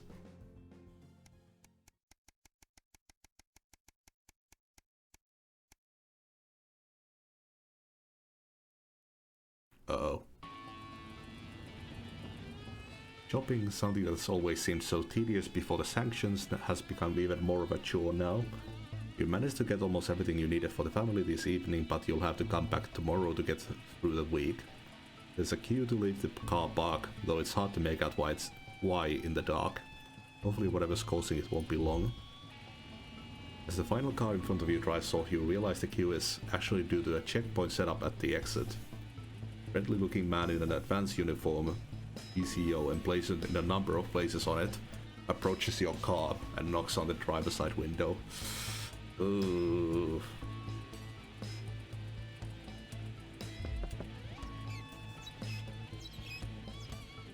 Good evening, nothing to worry about. I was just wondering if I could see your team membership card, please. Didn't Sam sign you both up for yours a few weeks back? You rummage in the glove box and eventually produce your card. Yeah, that's all great, thanks. Don't forget to keep an eye out for the new team lottery starting up soon. Lots of great benefits to be won. You have a nice day now. We're heading off to a dystopian future. The man is all smiles as he pats the bonnet of your car and waves you off. Well, these cards are mandatory now.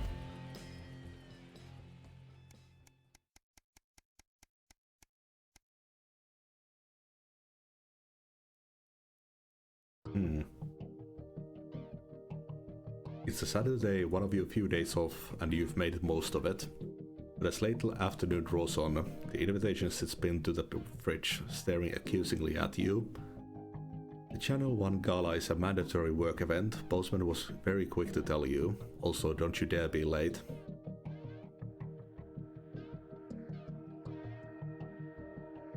We gotta go. Let's start getting ready. You wonder if Sam will give you a lift. Drink or two might help with the enforced office socializing. Hopefully it won't be too bad. After all, you're pretty good at your job, right?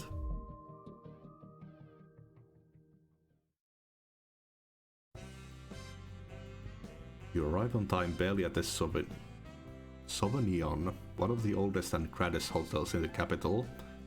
You're surprised to see a queue to get in, and quickly realize it's because people are being searched at the door by some very military-looking personnel in smart attire. While you're waiting, you can't help but notice just how very opulent the building is, possibly the fanciest place you've been to in your life.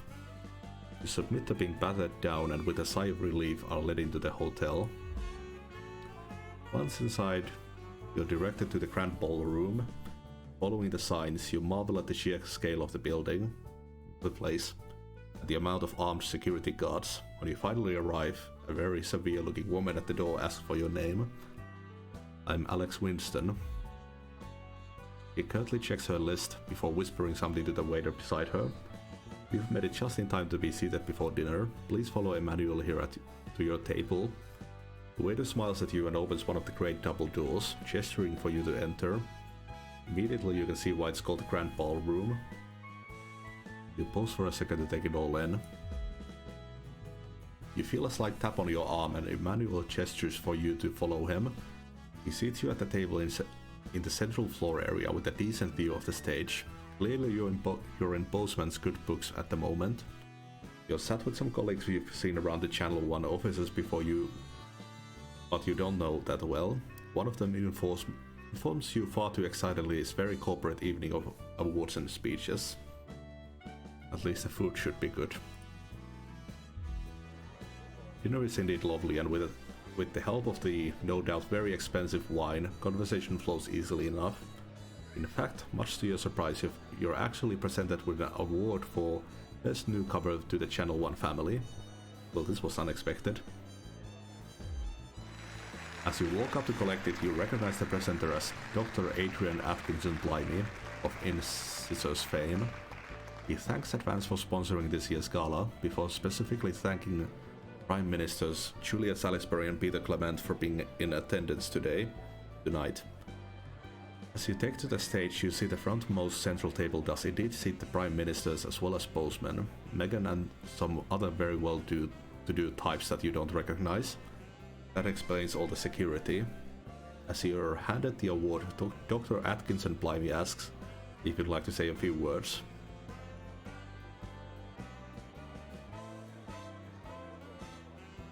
Let's make a joke.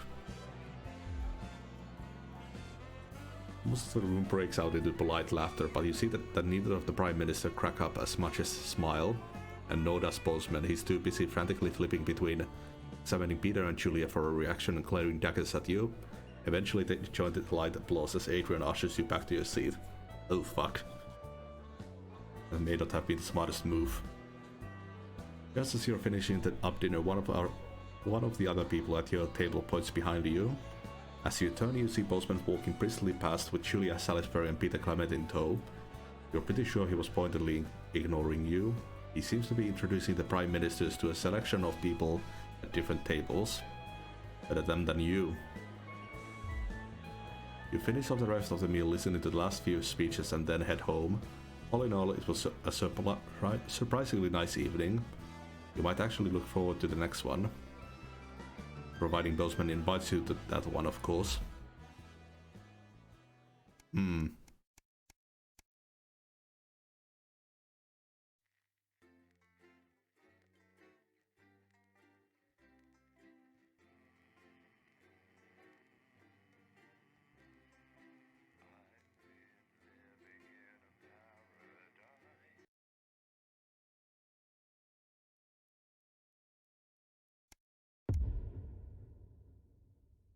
That's what the fan is for.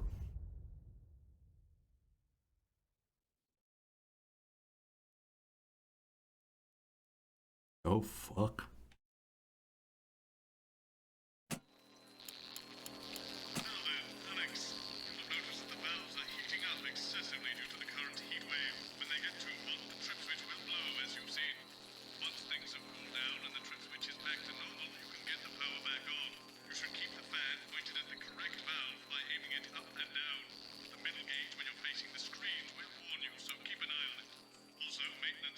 that the fan power switch occasionally turns off for no good reason, so keep an ear open for that too.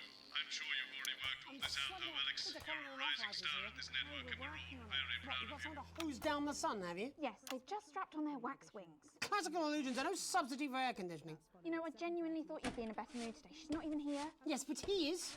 Our gun-toting handler. Who, Andy? I don't know what the fuck his name is, do I? He's here to keep us safe when people like disrupt. More like keep us in line. Keep guns.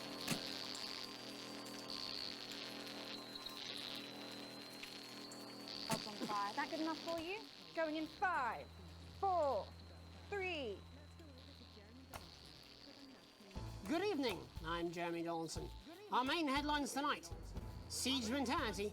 The World Council today established a military blockade to enforce the unjust and punitive sanctions now entering Oh, I don't have an option anymore. In a statement from team headquarters a short time ago, Prime Minister Julia Salisbury issued a commanding response to this unprovoked escalation.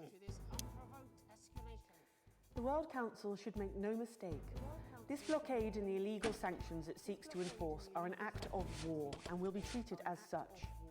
Any incursion, however slight, into our territory will be met with swift and deadly force. You have been warned. Blowing off steam. Ailing athlete Johnny Hamsleeves has announced today that due to general indifference, he'll be retiring from public life. Johnny, who recently split with long-term partner Tiffany Lamore, is still facing an uphill battle with a rare medical condition. But today said he will now be devoting his time to a new hobby in what could be his final months. Meditation has helped me conquer my inner turmoil, Johnny said, from a particularly uncomfortable position on the floor. Clearly, he's opting to step out of the limelight into a life of peace, tranquility, and banging on and on and on about crystals. In it to win it, exciting news from Advance today with the announcement of a new monthly prize draw for all team membership card holders. Every month, lucky winners from across the country will be picked at random to receive what Team HQ are describing as unique prizes worth more than money used to be. Better review Take-up of the there. scheme has been much higher than expected, and if this lucky winner's delighted face is anything to go by, it looks like pretty soon everyone's going to have one. Flawed-hearted. A shocking inspection of Remington Smith's new Flood factory has revealed health concerns that could leave the groundbreaking facility's future in doubt. After the public's lukewarm response to the industrial plant, the troubling report that found a possible long-term risk to shop floor workers could be the final nail in the coffin. CEO Sophia Remington, however, was optimistic that her employees would remain loyal. And judging by these pictures, she may be right, as workers seem to be ignoring the warnings and returning to work. It looks like it's business as usual in Grizzleford. Perhaps the reports are unfounded, or perhaps, like Shark Ballet, plants are just simply worth the risk. Oh, Captain, my Captain. Progress today for the stranded scientists of Dante's Taint, as the captain leading their rescue mission is announced. The trapped team have survived in the cave system for many months now, but hope is on the horizon as the expedition leader is announced by the Board of Underground Theoretics. Given rumours of incompetence throughout his career, Captain Archibald Viator III has proven a controversial choice. His troubling service record includes accusations of being drunk, disorderly, and disrobed on duty. Classy. Life during wartime. Gotta fuck things up. As if we didn't have enough aggressors on our borders, internal problems are growing for the government as radical activist group Disrupt caused chaos in Parliament Park last night. Scuffles broke out after the protests, resulting in multiple arrests and the injury of 3 community cohesion officers. Advance have yet to comment. As grassroots support for the movement grows rapidly, especially in those areas Advance have not yet been able to fully regenerate, people across the country are starting to fear a return to the bad old days of inequality, division, and multiple television shows about buying houses. All this, and I'll be talking to some people with fascinating medical conditions, as well as one of the contenders in this year's Feline Football Championship, and her proud owner. That's all up on tonight's National Nightly News.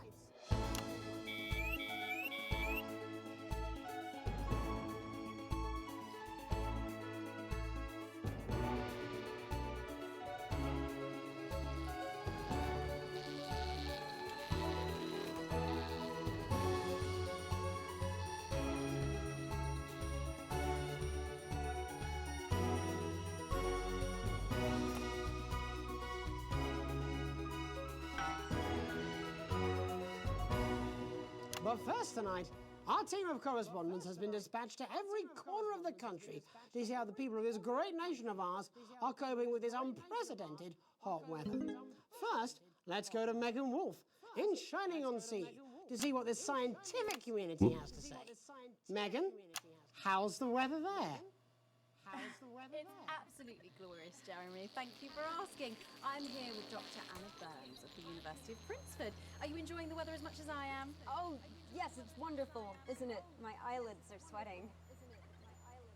And you're part of a team carrying out a study into just what's causing this unbelievable heat, is that right? Yes, that's correct. Yes, we want to be able to reassure the public once and for all that there's absolutely nothing to worry about and that they can enjoy their sunstroke and fossil fuels in peace. You sound very confident about that. Oh, very much so. I can say without any hesitation, there's really no cause for any concern here. I've actually left my car running. So tell us about this experiment. Well, we take data from weather stations from all over the world, along with atmospheric samples, and we take all that and we feed it into this state-of-the-art computer, and very soon we'll be getting a high-tech readout of the results. Blimey, that sounds very fancy. I should just say, none of this would be possible without the generous support of Rivington. Reading from their hand. This is all thanks to their unrivaled investment in our future, and may I just say, complimentary. Fuck.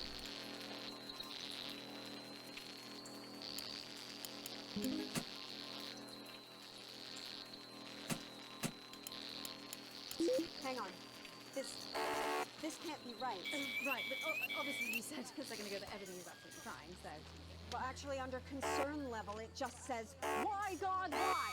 We should be celebrating these wonderful results. What the fuck is happening? Oh. Games within 40 years. You look thirsty. Here it just says, shit. Look at you. This is meant to be a celebration. Can't go around looking like that. Shit. We probably should just restart. Achievement unlocked if at first you don't overachieve.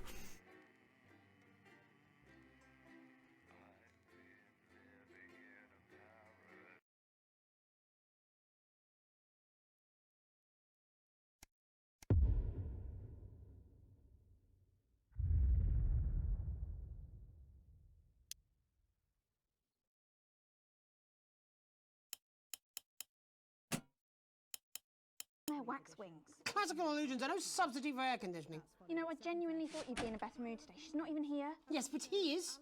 Our gun-toting handler. Who, Andy? I don't know what the fuck his name is, do I? He's here to keep us safe when people like disrupt. More like keep us in line. He does.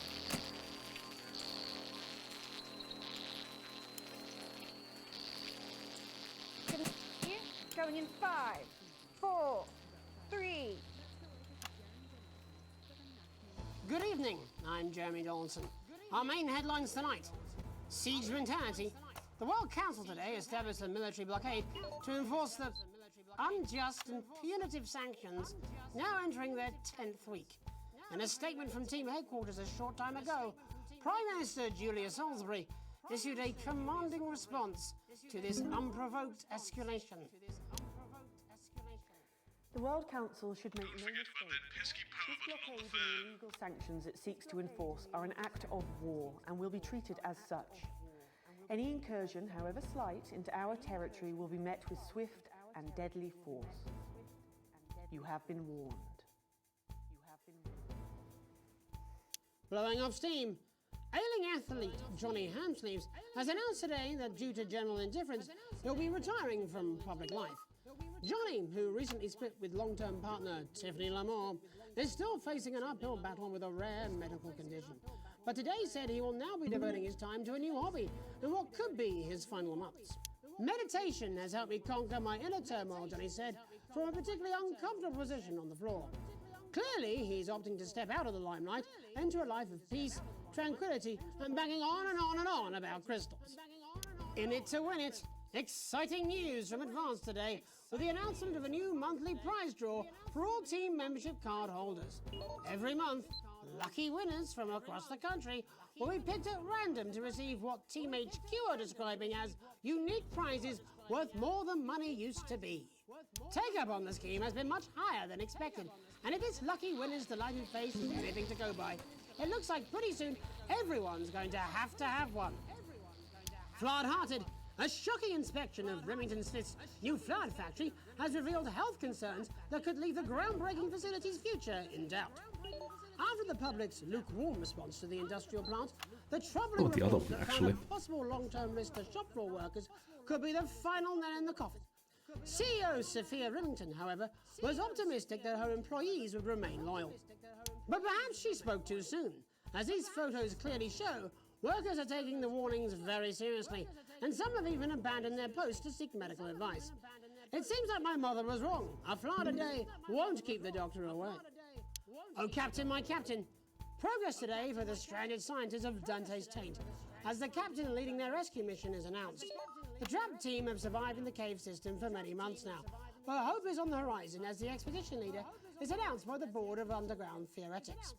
A respected professional with decades of experience, training and knowledge, Captain Audrey Aerospace is said to be the only real choice to successfully save the troubled scientific excursion, but an unfortunate one to be sat next to at a dinner party or social occasion. Life during wartime. As if we didn't have enough aggressors on our borders, internal problems are growing for the government as radical activist group Disrupt caused chaos in Parliament Park last night. Scuffles broke out after the protests, resulting in multiple arrests and the injury of 3 community cohesion officers.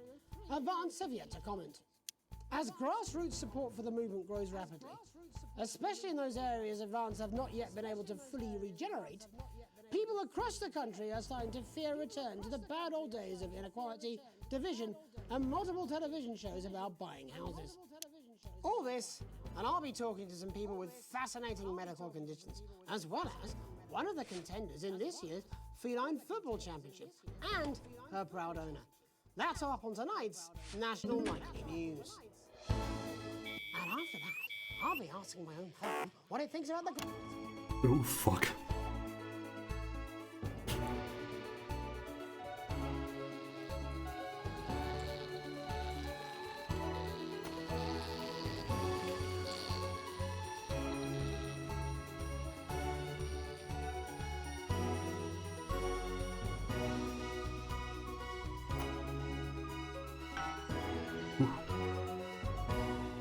But first night, our team of correspondents has been dispatched to every corner of the country to see how the people of this great nation of ours are coping with this unprecedented hot weather. Patrick First, Bannon. let's go to Megan Wolf in Shining-on-Sea to see what the scientific community has to say. Megan, how's the weather there? It's absolutely glorious, Jeremy. Thank you for asking. I'm here with Dr. Anna Burns at the University of Princeford. Are you enjoying the weather as much as I am? Oh, yes, it's wonderful, isn't it? My eyelids are sweating. And you're part of a team carrying out a study into just what's causing this unbelievable heat, is that right? Yes, that's correct. Yes, we want to be able to reassure the public once and for all that there's absolutely nothing to worry about and that they can enjoy their sunstroke and fossil fuels in peace. You sound very confident about that. Oh, very much so. I can say without any hesitation, there's really no cause for any concern here. I've actually left my car running. So tell us about this experiment. Well, we take data from weather stations from all over the world, along with atmospheric samples, and we take all that and we feed it into this state-of-the-art computer, and very soon we'll be getting a high-tech readout of the results. Blimey, that sounds very fancy. I should just say, none of this would be possible without the generous support of Remington's Fist. This is all thanks to their unrivaled investment in our future, and may I just say, complimentary personal anecdote. Oh, here we go. And, as expected, everything is absolutely fucked. Hang on. This can't be right. Right, but obviously you said a second ago that everything is absolutely fine, so... But actually, under concern level, it just says, why, God, why? We should be celebrating these wonderful results, I think. Yeah? We need to evolve gills within 40 years. You look thirsty. Oh no. Shit. Look at you. This is meant to be a celebration. Can't go around looking like that. Shit. There you go. Much better. Can I just say thank you again to Sophia Remington for providing all of this. Everyone, we don't have long. Time is running out. Absolutely right. That is all we have time for. Abandon hope and return to the forest. Enjoy that. I'd like to thank Dr. Burns for just one opinion on the climate. The sea will reclaim us all! Shit. I'm Megan Wolf, here with science. Back to you. Megan Wolf there, attempting to do some actual news. Next, let's over to Robin Short, who's in Scritchford with some of the winners of this week's I'm having Team problems Membership Lottery. getting the Robin? middle one. Thanks, Jeremy. I'm here in Scritchford with Gary Failsafe, a janitor at the local school, and Amelia Jackhammer, These an aspiring surnames. poet. Both of you were drawn at random from those who hold team membership cards to receive this week's amazing prize. How do you feel? Filled with fervent euphoria. Yeah, good, yeah. And all that we had to do was fill in a quick form or two. Wow, that sounds so convenient. But we're all dying to know, what have you won? That's right, Robin. I've won dinner with Julius Salisbury at one of the capital's top restaurants. Ooh, swanky. And I've been invited to Peter Clement's house to help him dredge the gutter in. That's absolutely terrific. You must both be over the moon. I've written a poem about it. So, can you tell me about the moment when you first heard the news? Well, I was battling against a particularly difficult floater, probably one of the sixth formers, when the headmaster came and found me. I was involved in a similarly brutal conflict with a particularly arduous stanza. So you were both polishing turds? No, I don't like to polish them. I like to keep them intact for my collection. Oh. God damn it. How unexpected.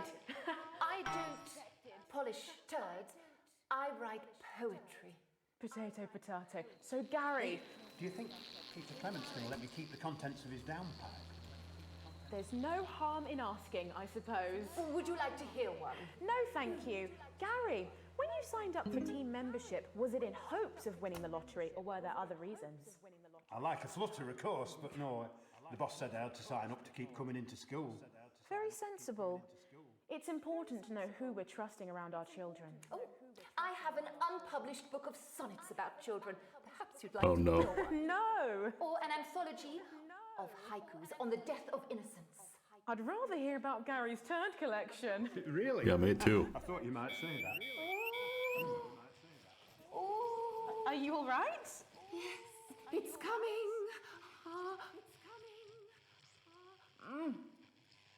It's inspiration and it's delicious.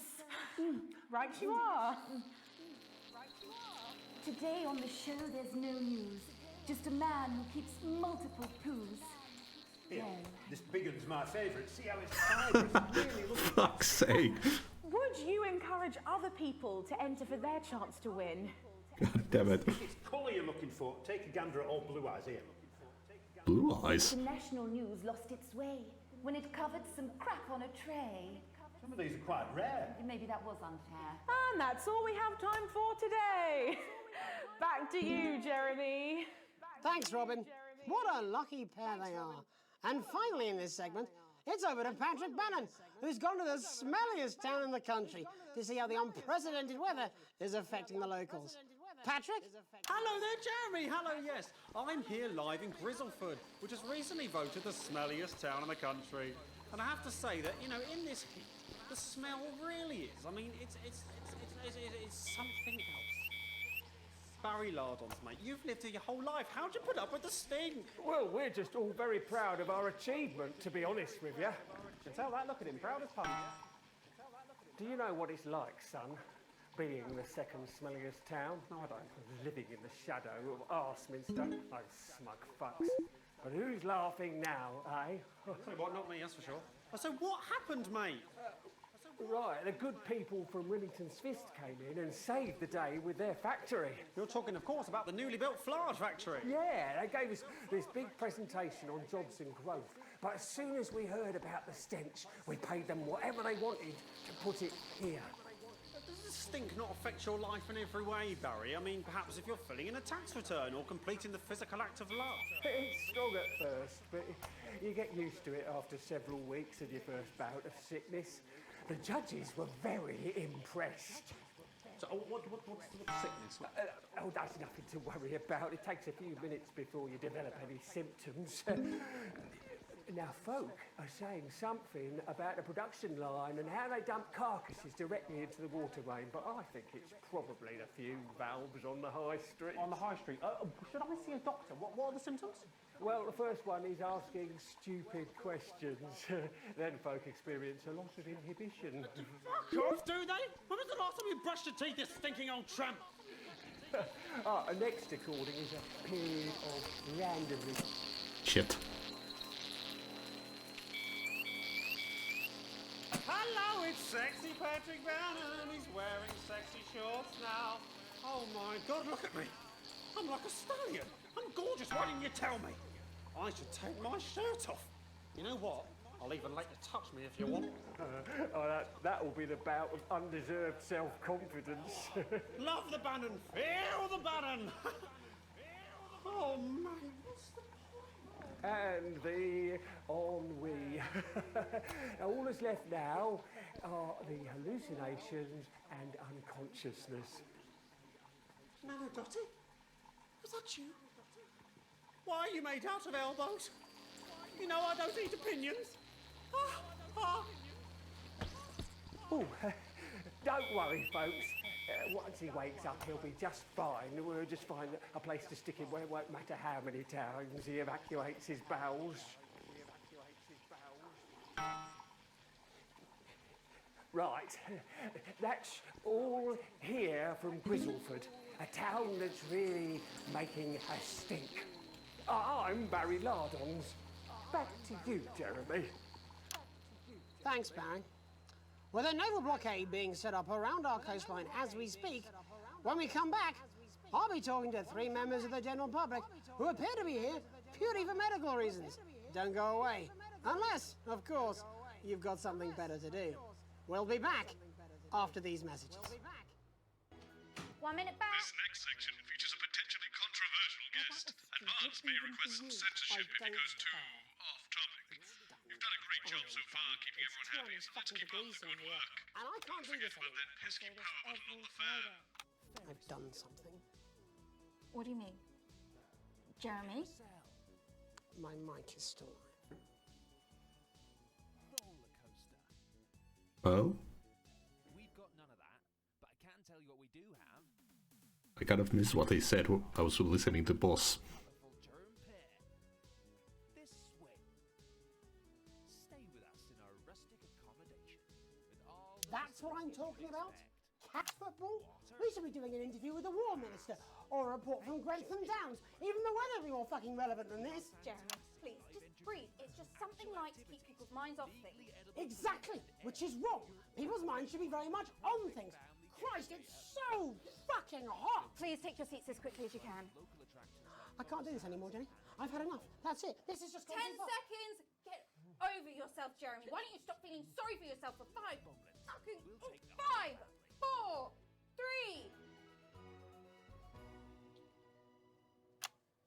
Welcome back to the National Nightly News with me, your host, Jeremy Donaldson. Later, we'll be talking to the captain of the Territory's first cat football team, Professor Pumpkin. But first, I'm joined by 3 guests with some balmy bodily behaviours. Joining me is a woman who's been hiccuping for over 9 months. Isn't that right, Miss Piercy? Yes, that's right. Yes. Tell us, what brought all this on? Well, it's all a bit of a blur, Jeremy, to be totally frank with you. See, I was watching your show and I remember seeing the news about the election, and it hasn't stopped since. Fascinating stuff. Also here is Frankie Steampipe. Perhaps you could explain to us exactly what your physiological foreboil is. I'm here to say it's high time people like me were respected. We're constantly overlooked in the workplace, we're whispered about on buses, and we're asked politely to leave children's birthday parties. And it's disgusting.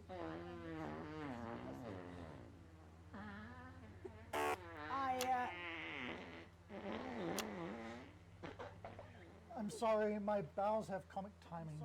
And finally, I'm joined by a man who answers every question honestly, even when it isn't aimed at him. How do you cope with that, Mr. Truman? With a combination of booze, self-hatred, and hardcore pornography. Is that right? Not according to my therapist. Well, in that case, let's speak to Rose. Tell me, how does the hiccuping impact you? I get shushed a lot, which is hard. At work, they've asked me to stop answering the phones. It's really affected my confidence. Well, I find it really fucking irritating. Do people tend to believe your story? Fuck no. Actually, I've been surprised at how much support I've received. And Frankie, why have you come here today? Because my wife left me, and I was hoping that the fame would win her back. We've started a group for people with ailments deemed broadly comical by society. It's called Take Us Seriously. That's right. And we bloody well mean it. And who's joined so far? A bunch of fucking losers. It's just us so far.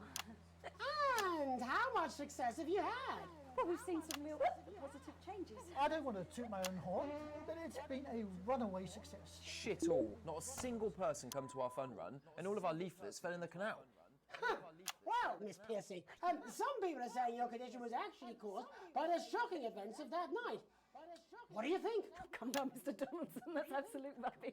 What it'd be like to have a pair of tits. Could you? I'm sorry, it's very hot.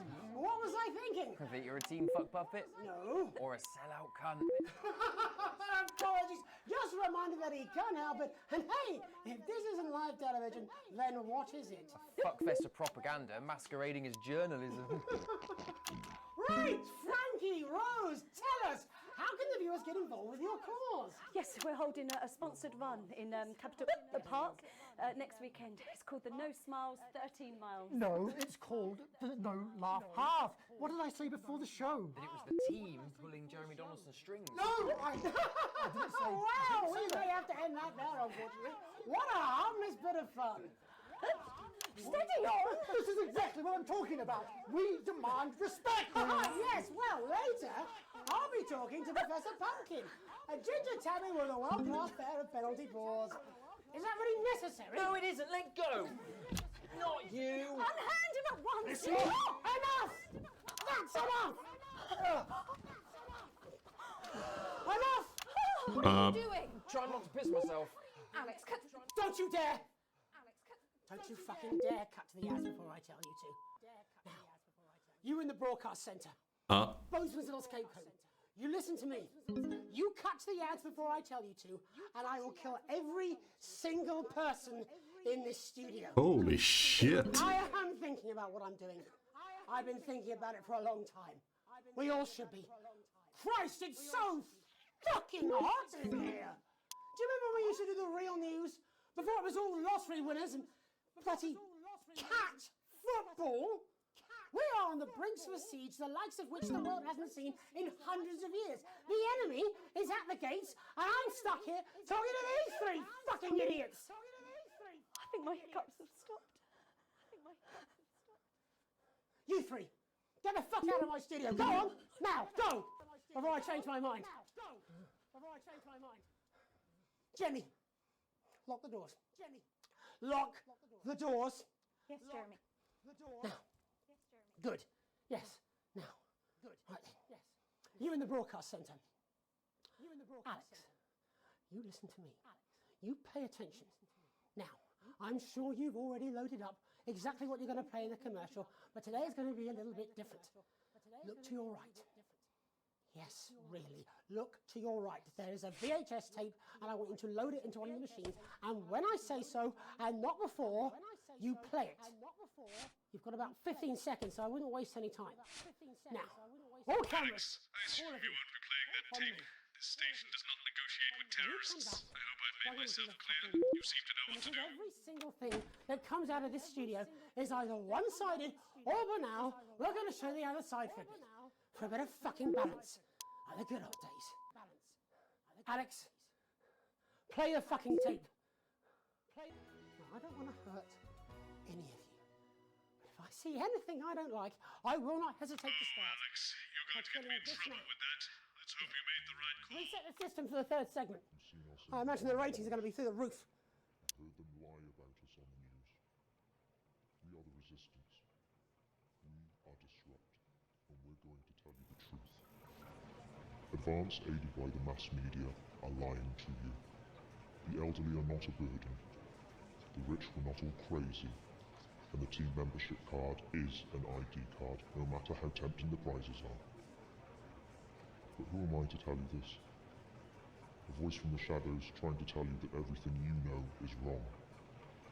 Why would you trust a man too scared to show his own face? Don't switch off. Please, don't switch off. My name is Alan James, and I think that certain rights are worth fighting for. The right to keep the rewards of our own hard work. The right to be kept alive in our dotage. And the right to question our government without worrying what our children will report to their fellow go-getters. I love this country. It may be what I am, and I'll fight for it. In fact, I'll die for it, if I have to. But I can't do it alone. Disrupt are a growing movement, but we need your help, your support. Please, look for us, find us, and if you also know in your heart that there is something deeply wrong in this country, join us. Resist. Disrupt. This wasn't what I planned. I mean, some of it was. I had a speech, look. But this was unexpected. This was unexpected. So what now, Jeremy? So what now, Jeremy? It was supposed to be your day off. It was supposed to be your day off. Please, don't do any more stupid things today. Don't do any more stupid things today. How long, Jenny? How long? You're already live. You're already live. Welcome back to the National Nightly News. Welcome back to the National Joining me, unexpectedly, for what I very much imagine will be my last broadcast, are two new guests. Jenny works here at the National Nightly News, and is someone I consider, well, a friend. And next to her is, what's your name? Andy. What's your name? Andy's a policeman. Only we don't call him that anymore. He's a community cohesion official. Officer. Sorry? It's Community Cohesion Officer, CCO. And how's that feel, Andy? Being rebranded? It's good. It's not about confrontation anymore. You know, the force had its fair share of problems. The team doesn't have as many. But it still has some. I couldn't say. Couldn't or wouldn't? I don't know what you want me to say. Christ, you're fucking useless, aren't you? We'll come back to you later. Jenny? I don't want to be on the news, Jeremy. Don't want to be on the news, Jeremy. That's perfectly understandable. Who'd want to do this? Who'd want to do this? Jenny, why did you join the National Nightly News team? I always wanted to work in news. Yes, but why specifically this programme? The National Nightly News. It was the news everyone trusted. Was? It was the news everyone is. Do you really want to quibble semantics at gunpoint? Is there something else you'd rather discuss? Is there something There else was a you'd great rather big discuss? Alan James-sized elephant in the room you seem to be ignoring. What do you mean? I saw your face when that hood came down. You didn't know, did you? It's about the message, not the messenger. It's about Like the I said, message, you not the didn't know. messenger. No. I didn't know. The people I met were with. He wasn't there. I didn't know it was Alan James. I'm sorry. But seriously. Alan. Seriously. Fucking James. You're flushing your life down the toilet for. God, I love you, Jeremy, but. He's a good speaker. He's popular in the country. That right? That right? Look, forget Alan James. There is still something deeply wrong. And you know it, Jenny. And you know it, Andy. And you at home, you know it too. Meanwhile, I'm interviewing a guest who stinks of shit. Patrick is paddling about in shit. And Robin is literally interviewing someone who collects the fucking stuff. I mean, it's not sophisticated, Paul. What a metaphor. We are sleepwalking our way into oppression, and the news isn't saying anything. We're not saying anything. Says who? Alan fucking James. Alan fucking What are all those scientists working on at Grantham Downs? What are I'm not testing censoring underground this. at Altergrave? Andy, your turn. Make yourself fucking useful. How many people have you brought in for consultations just because they weren't carrying or didn't have team membership cards? Oh, well, there's other forms of identification that we will accept. For how long? We're just here to help. Then why do you need these? Then why do you need these? Not really help when it's offered at gunpoint, is it, Andy? Let me demonstrate it for you. Let me help you. You read these cards with my notes on it, and you'll probably digest a fact. That'd be helpful, wouldn't it, Andy? Knowing a fact? What? I don't understand. Do you want my help, Yes, Andy? yes, whatever you say, yes. Security are here, Jeremy. Eat it. Security are here. What? Eat it. Eat the fucking news, Andy, or I'll force it down your fucking throat. Jeremy, stop. Go on. Really? Eat it. Eat it, you fucking bully. Jeremy, stop. They will kill you. Please, don't make me watch that. Don't make me watch that. Of course. You're right, of course. Sorry. Sorry, everyone. You can put the card down now, Andy. You can go now. You too, Jenny. Fuck off over there. We're nearly done. All cameras on me.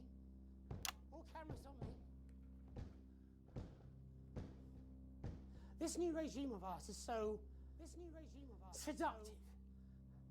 I understand that. But before we all hand off our freedoms, should we ask to whom we're handing them over? Don't you want to know what's being done in your name? How many people were transitioned last month? A record high. Again, if you care. Shouldn't someone ask Advance how they plan to deal with this blockade? How many years or months of supplies we have? Why aren't we asking these questions instead of whose shit is this? There's a cat backstage dressed as a fucking goalie, for Christ's sake. He's even got the little gloves.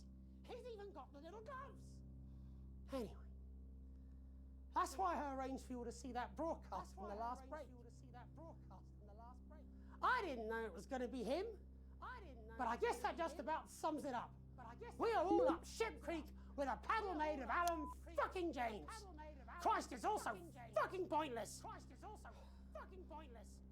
I was going to quit tonight. Take a holiday. I don't think I even need to censor the swears. Maybe try having a relationship. I hear they're nice. Never tried. I loved the news. And now, well... God, Jeremy, don't! I've tried my best to be honest with Oh you. no. But this just isn't the news anymore. And I'm sorry. I've lost this fight. Alex, think of the consequences. I've let you down. Please, we can't show All this. of Cut you. to the ads. Please, we can't show this. My name's Jeremy Now! Donaldson. Do it now! If you can. Do it now! Somehow. And I envy you. I think it's time for a wake-up call. Have a peaceful night. Jeremy!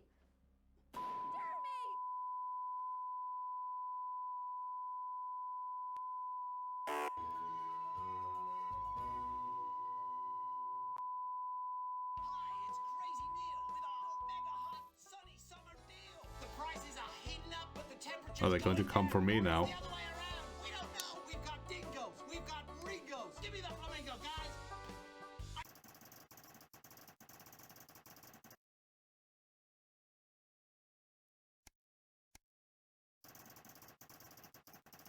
You have received a small bonus. Starting to get rich. That's not good anymore, is it?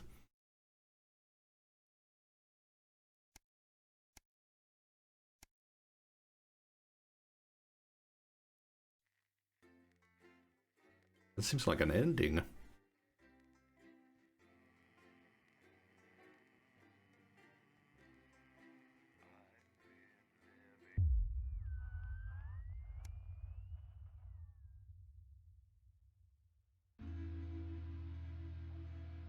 wake up still partly in shock from what you saw on the news last night. What you had to edit on the news last night. When you come downstairs, you find your family sat in the living room waiting for you. You take a seat on the sofa between Sam and Susie. Sam swallows, hesitating before starting. We were so worried about you last night after Jeremy with the gun. Sam chokes down a sob. It was awful. On national television. How could he do that? Now, after a horrible pause, Sam finally asks, "Are you okay, honey?" Can't believe he's gone. Sam looks to the kids, then back to you. We saw that you chose to play that tape. They pause before continuing, and I couldn't help but wonder why. Seemed like the right thing to do. That's not good. Disrupt are bad people. I can't believe you did that. Charlie's outburst seems to come out of nowhere, and no one in the room is prepared for it. You even think about how this stuff affects people. You're a fucking idiot. Sam tries to interject Charlie, but he's already slammed the door. So maybe if we hadn't pushed into the go-getters, he would be on our side. Charlie always was a bit black and white about this sort of thing. For what it's worth, Alex, I think you were in an impossible situation and somehow you managed to make the right call. Sam throws their arm around you. Only you were stuck in that studio having to make that choice. No one can criticize what you did, and I am proud of you. You've never been so grateful to have Sam support you. You take a deep breath and gather your thoughts. It's all a lot to take in. You're not sure you fully processed what happened last night, let alone what Charlie and Sam think about it all. You look to your daughter. I know this is an incredibly difficult thing and we don't always agree, but I do think you made the right choice. Susie smiles at you. You had to play it. There was just no other option. You put an arm around her and give her an affectionate squeeze. It's nice you've at least got some company. TV's playing through some old western show, but it's not quite as distracting as you'd hoped. You were never going to please everyone.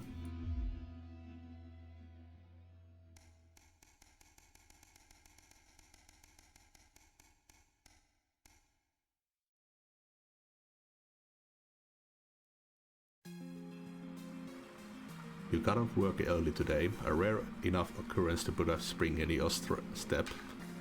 As you close the front door, you can hear excited conversation bowling from the kitchen. Clearly someone's popped around for a cuppa on Sam's Friday off. Hopefully there's still some biscuits left. As you enter the kitchen, you see Sam and Susie enthusiastically discussing something. Your daughter is still in her scrubs, having clearly come straight from work. I got the posting I was hoping for, she gushes. I'll be doing my placement in the new transition center, really helping people like Grandma.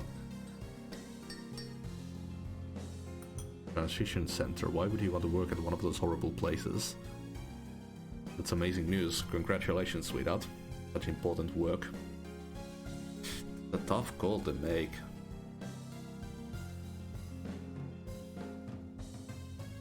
We should take her side. The five of you sit around the kitchen table for the first time in a while and celebrate the news. 6 if you include Emma, Mom's nurse. Grandma's a bit better this evening and you hear her talking with Susie in hushed tones throughout the night. You don't cook often, but tonight everyone's complimenting the chef. Who knows how many more evenings you'll get like this?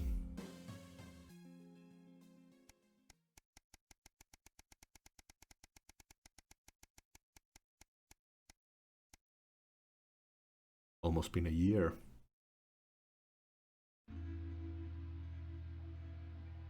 It's been 6 months since you and Sam last discussed Grandma's ever-increasing medical costs, and Emma, whilst very pleasant, has proved as expensive a nurse as you'd feared. You can't quite believe it's been that long already, but the sanctions are really starting to hit home now, and unfortunately the government's only solution to help the ailing elderly, the day trip to a transition center. Why does everything always seem to come back to money? This time it's you at the kitchen table surrounded by bills and paperwork when Sam comes to join you. Today Emma told you that there was really nothing more you could do, except an expensive experimental new treatment that might not even help. Sometimes your mom wants the treatment, more often she talks about visiting a transition center. It's hard to know which she really wants. Sam puts a hand on yours. What are we going to do, honey? She's your mother. It has to be your choice. She's my mom. We have to do whatever we can. Let's get the treatment. It's a difficult choice. You never know when you might need that money, particularly for the kids. What if Charlie gets in an accident? What if Susie drops out of medical school and she needs you to keep her afloat? But what if you could give them a few more good years with their grandmother? Surely that's worth the cost.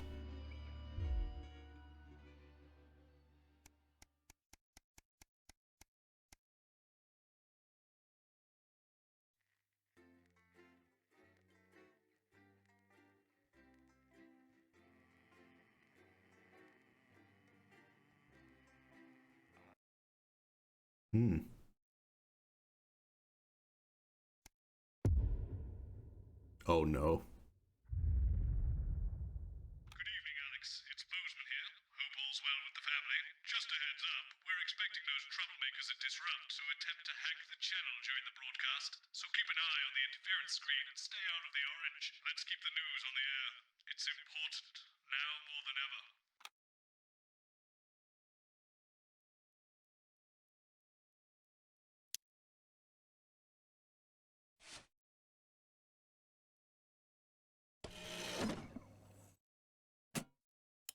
Politicians into humans. Just don't get drawn into talking about the war or politics in general. They do know this is the news, don't they? You don't hear this from me, but...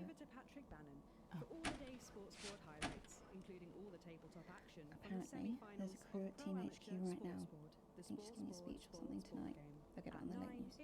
Oh, great. So they get the brains and we get the performing monkey. Sometimes What the hell is this thing? How are you? Guess we'll learn at the next break, maybe. It is what it is. It's in sizes. It And is what it tonight, Dr. Adrian Atkinson Blimey I'm will be missing getting his two, teeth into Fiona from Hamble Bamblebury, who has 10 invented a seconds, tasty everybody. twist on the humble biscuit. And that takes us after the weather and public information Going in film. The set has really improved. 4, But first 3. tonight, it's time to join Megan and the team for the National Nightly Good evening. This is the National Nightly News. I'm Megan Wolfe. It's the 140th day of war. Our main headlines tonight. Company of Heroes. Skirmishes on land and sea again today as our armed forces tested the mettle of the World Council's illegal blockade. Advance's strategy of multiple small-scale incursions into the disputed zone is certainly keeping the enemy on high alert, unable to work out where or when the next strike will come. Sadly, however, more casualties were reported today, and as the weeks and months of this war make ever more demands on our armed services, those numbers will, tragically, only continue to rise. Don't starve. Advance's food programme moved from strength to strength today as rationing depots were opened in the last remaining unfed areas of the territory. The rationing depots have been constructed in record time, and the government's agricultural coordination strategy has seen shelves restocked with increasing regularity. However, with a reported rise in mental and physical health issues since the imposition of the blockade, critics have questioned whether those smaller communities which are only now starting to receive help could have been better and quicker served. 7 days to die. The recent decision to allow those An with excellent long-term zombie health game. conditions to access transition centres has today been declared an overwhelming success. Previously available only to those in their final years, the expansion of the service has been met with relief by the many organisations calling for it to be opened up to the wider community. With dwindling medical supplies leaving many of our most vulnerable facing chronic pain, it can come as no surprise that the transition centres have found themselves stretched to capacity. Populace. More than 11% of the population have thus far failed to register for a team membership card, a worrying statistic given that the cards are a legal requirement from midnight tonight. While applications are still open for those who like to run fashionably late, they can expect a few tricky questions from Advance. Start me up. Disrupt spokesman Alan James held an impromptu rally today in the northern city of Mankleypool. Large crowds gathered to hear the band speaker prove Disrupt are still able to capture the public's imagination. A representative from the Mankleypool Community Cohesion Team described the event as mostly peaceful, but it looks like Disrupt aren't going quietly into the night. And finally, absent friends. Sad news today as the grave of former National Nightly News host Jeremy Donaldson is vandalised by radical Disrupt activists. The much-loved broadcaster suffered a very tragic public breakdown 10 weeks ago in an incident which ultimately cost him his life. Disrupt spokesman Alan James, whose organisation last week named Mr. Donaldson as the cause's first martyr, described the graffiti as a fitting tribute to a hero of the resistance. But first tonight, with the war about to enter its 21st week, I'll be chatting with Peter Clement live in an exclusive team talk from his home in Lanfordshire. Don't go away. You won't want to miss a second of tonight's National Nightly News.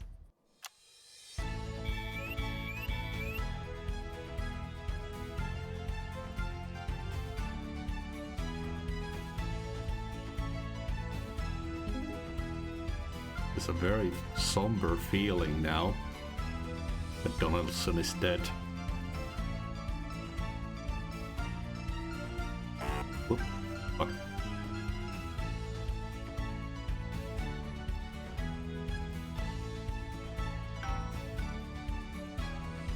Later in the programme, I'm thrilled to say I'll be chatting with mega pop star Lil C, who's going to be treating us to a world premiere of her new single. And then after that, Back to the in part bullshit. 3, we've got something new I promise you won't want to miss.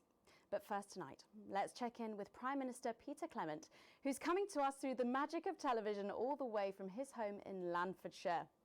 Are you receiving me, Prime Minister? Loud and clear, Miss Wolf. Loud and clear. Well, let's start with the obvious. What's that in your hand, Prime Minister? Cheeky cow. But yeah, it's true. 75 days I without... spoke today to the people of I've got Mankleypool. to say, I'm beginning to feel the benefits. It certainly looks that way. Well, I made a promise to It Mrs. C. intrigues me because the crowd I speak to are not an angry mob. They're ordinary people like you and me about where our country is going and the character of the people taking us there. So why are this troublesome element always the focus of the news stories? Someone must have decided to make them the story. Someone, maybe, who'd rather you fear us than listen to us. Maybe the news has an agenda beyond impartiality. We do not condone violence and looting. We are not anarchists, but we do understand the anger of a voice silenced, and we believe that voice is worth fighting for.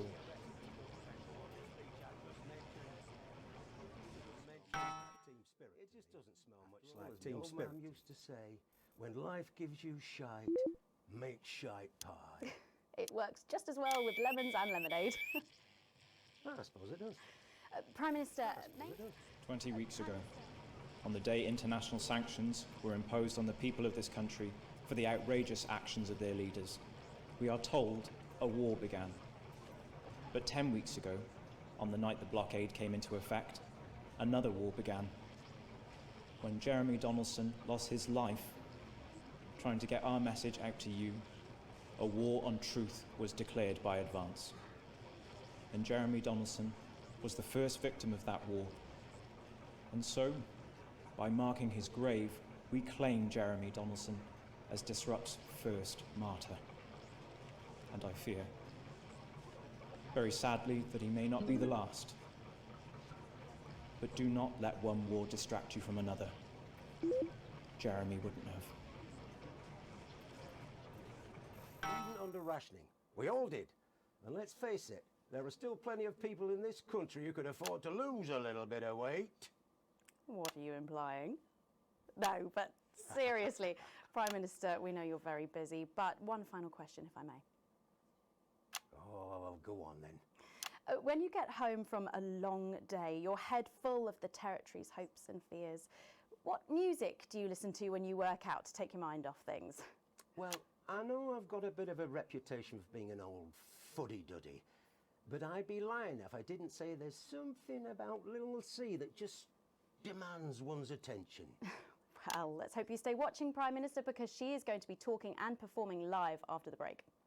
Oh, I'll be watching. After all, as my old man used to say, everything's a treat on a boring Friday with nothing but the wind up your shunt. It's Wednesday, Prime Minister. I think the expression still stands. Peter Clement, thank you for joining me. I don't know about you at home, but I think there's something kind of inspirational there. I know I feel safer. When we come back, Lil C is going to be giving us the debut performance of her new single, and I'll be getting to meet her. As her biggest fan, I don't mind telling you I'm pretty excited. Don't go away. We'll be back after these messages. 1 minute back. Gripping stuff. Was that even news? I think you forgot to ask him what his favourite number is. Oh yeah, I probably shouldn't have done advance. It's going to give them more popularity. Assuming it's not vodka. What do you think's actually in that milk? I reckon it's the tears of his enemies. You are one disturbed individual. That's how I cope.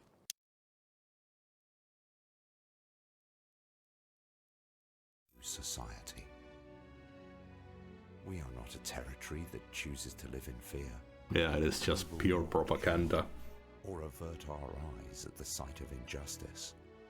But we are a brave. You'll no doubt have spotted the updated mixing disc. You'll need the new buttons during the next sections. First, we'll need applause when the guest enters and before her song. Don't worry, I'll walk you through it when we get there. As a team, I mean, I had to play it, so... world-leading scientific I mean, I don't know cultural communities. how important this is. Will it result in a game over or something if I don't play it? That's the thing. Because as a team, we cannot fail to thrive, even in this most challenging of times.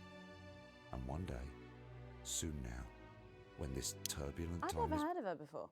Oh, she's big, really big. Really? Is she any good? Nah, of course not. She dog shit. But kids go mad for her, absolutely mad. Live in 10 seconds. Hang on, Colin, you've got kids. Yeah, I've got about 6 or 7, I think. What? 5, 4, 3. Thanks for coming back. Later, we have an exciting new feature that we just know you're going to love, so stay tuned for that. But first, I'm really excited for our next guest. She rose to prominence as the delightful Susie May in All My Daughter's Children's Men, before taking the music industry by storm this year with her debut album smashing the chart records at the age of just 20. Let's give it up and welcome Lil C. It's kind of like the pictures.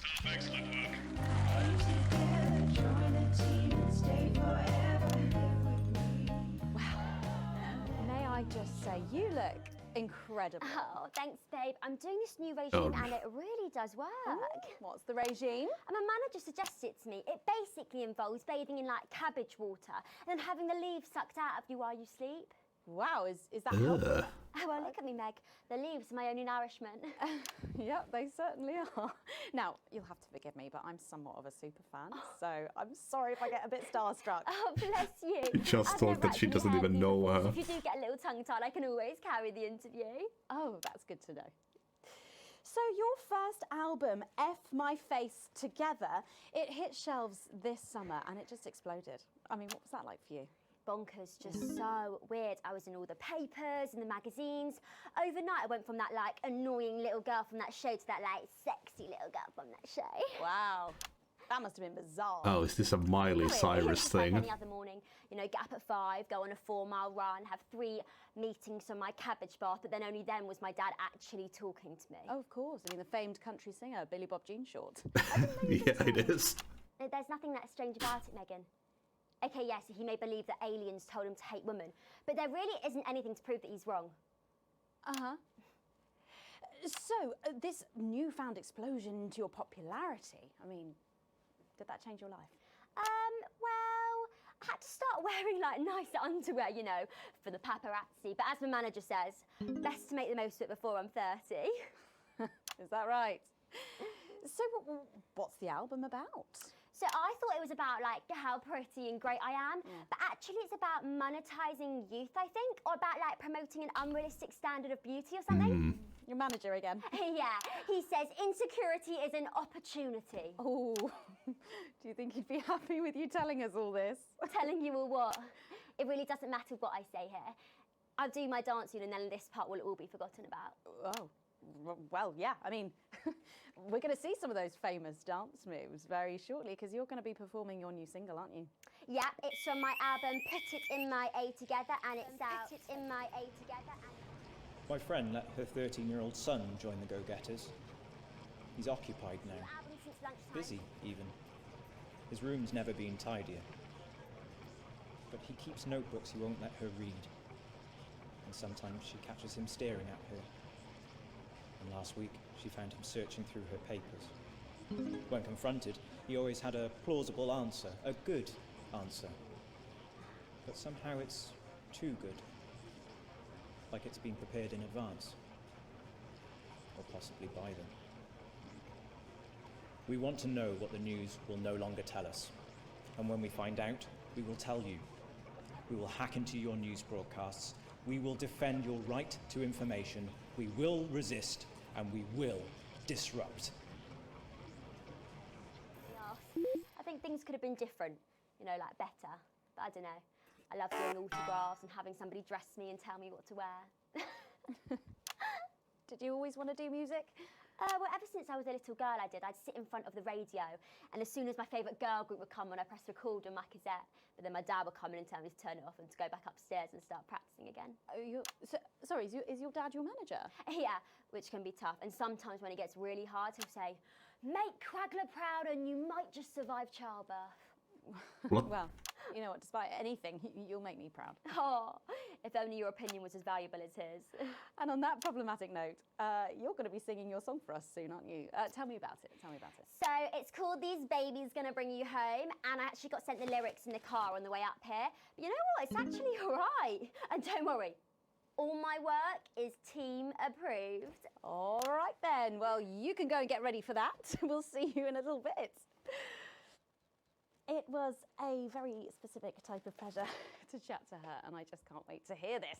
Oh, so here is Lil C with an exclusive first performance of her new track, These Babies Gonna Bring You Home. Take it away.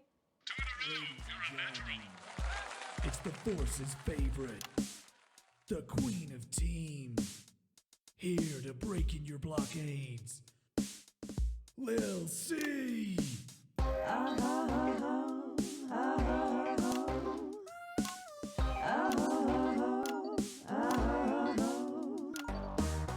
Oh baby, can't you see I'm hungry? There's a place in me that's empty. I want that nature back and only you can fill that crack in me.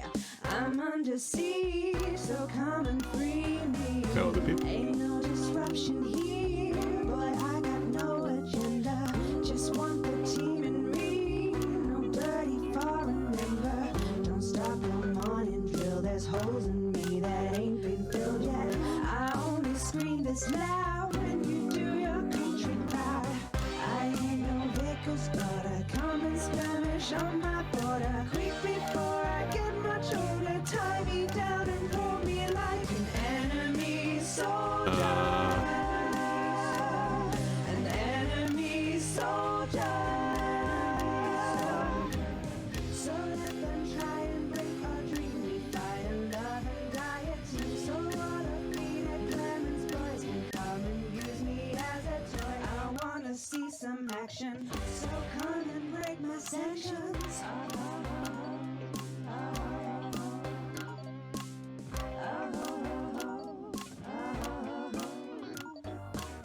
I've been this wild and free since my mom burdened me. She was only 53 but gave to save her family.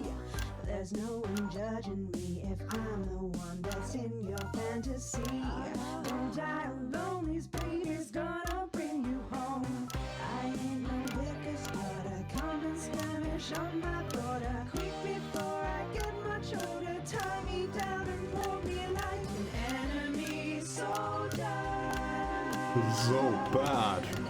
Enemy soldier. So what if Peter Clemens boys can come and use me as a toy and flip me over some action. So come and break my sanctions.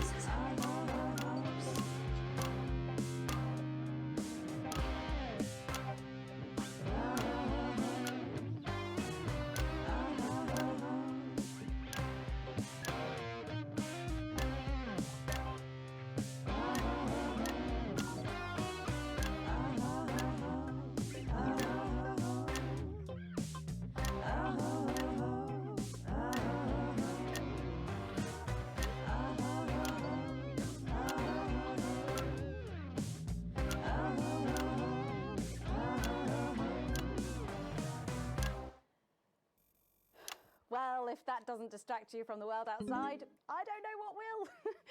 I'd like to thank Lil C for doing that.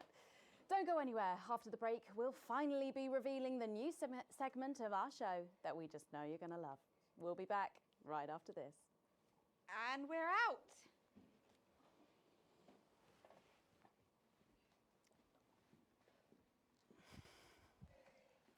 I wondered what the advantages would be for me. Well, now I'm aboard the SS Fun Ship for a holiday so good I'm being paid to sing about it.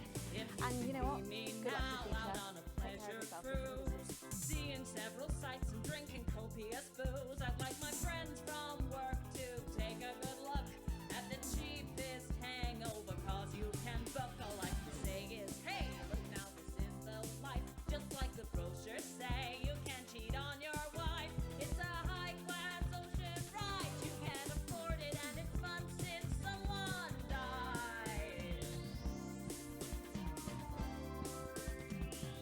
If you could be me now out on a foreign shore, down in every crack and with my butt burned roar, I'd let This next section will need you to use all 4 of the sound effects to help things along. Try and pick the most appropriate one in each given moment.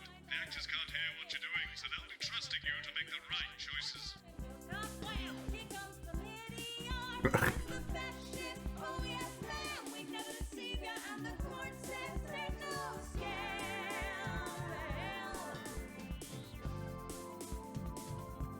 Feels like 12. Got it? Absolutely, right away. 10 seconds. 5, 4, 3. Thanks for joining us for part 3. We've been teasing you about our new feature all night, and now the wait is finally over. I can reveal that every night on the show, we'll be treated to an episode of an informative and hilarious new segment called The Notice Board. It stars some top talent, and we're very excited about it. But before we see it, let's have a quick chat with the writer, director, and phenomenon, may I say, Jeff Algebra, guys. Actually, I've dropped the algebra. I go by Jeff DePlume now. How'd you like that? Well, yeah, very fancy. I suppose you need a new name now that you're a successful artiste. Well, exactly. I'm earning enough to pay taxes now. Oh. It's shit. And how does Angela feel about all this? Who? Your wife. Oh, God, no. No. No, she's long gone. No, she was holding me back. I'm with Norm now. We were married last month. Norm de Plume. Yeah. And why did you write this? What was your inspiration? Oh, well, I received a telephone call offering me 25 grand to write a pro-team sitcom. And I heard my father's voice.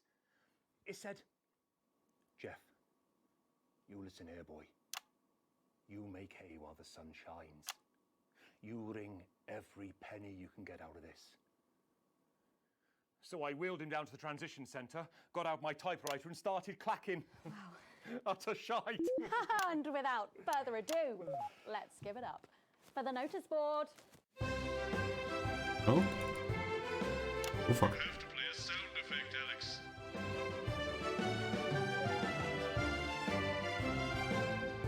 Why it goes by so fast? Alex, if you keep this up, you'll ruin the notice board, and the actors won't be happy.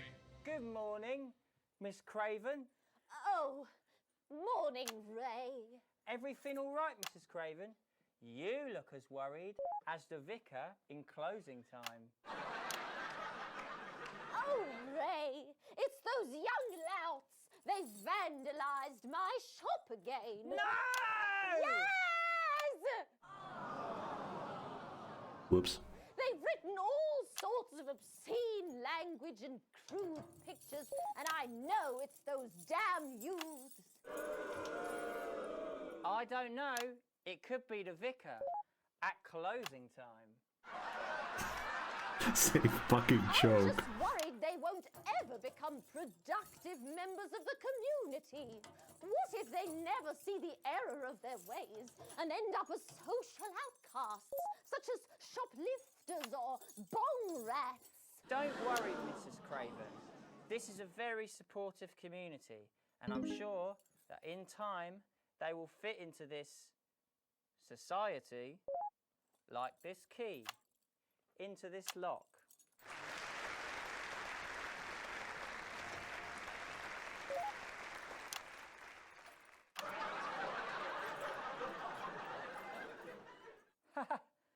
See? Works like a charm.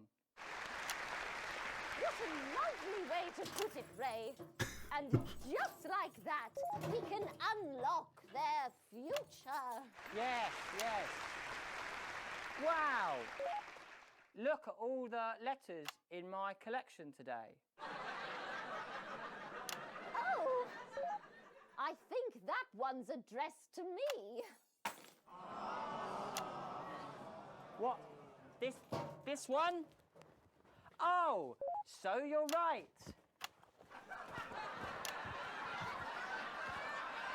This is so bad. Here it is. It's a letter from my granddaughter, Brenda. She says she got an A on her maths exam because one of her friends has been helping her. She was always a team player, was our Brenda. What's up, losers?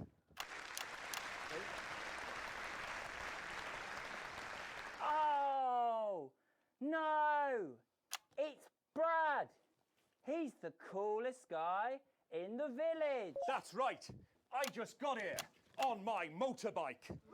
Oh, clear off, Brad. We don't want any of your ilk around here. What? Rad dudes? No, ruffians. Have you come to tag the notice board with your gang signs? No way. I've actually come to pin my resume on that notice board. I'm looking to do some tutoring after school. What? Did you say tutoring? That's right. Maths is very important. Would you mind, Ray? Not at all. Is he stuck in the damn thing? So you, a young person, have been spending your time helping others and not just urinating on churches or huffing glue? Hey, I haven't huffed glue for months. Well, blow me down!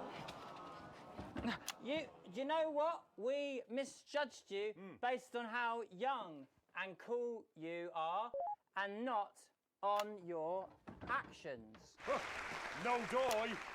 So it wasn't you who vandalized my shop last night or called me a rancid old crone from the back of a chopper? No way. It can't have been me. I was too busy helping my friend Brenda with her maths homework. Could you speak up there? I thought for a minute there that you said Brenda. I did, you daft old sow. Did you hear that, Ray? Oh, yes, what a wonderful surprise. I now respect you as a man. Put her there, Ray. Oh, what the heck? Give us a hug.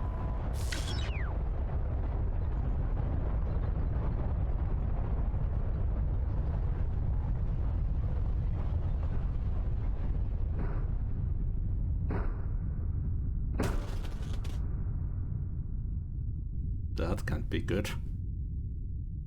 Is that a bombing? Did they like bomb a power station or something?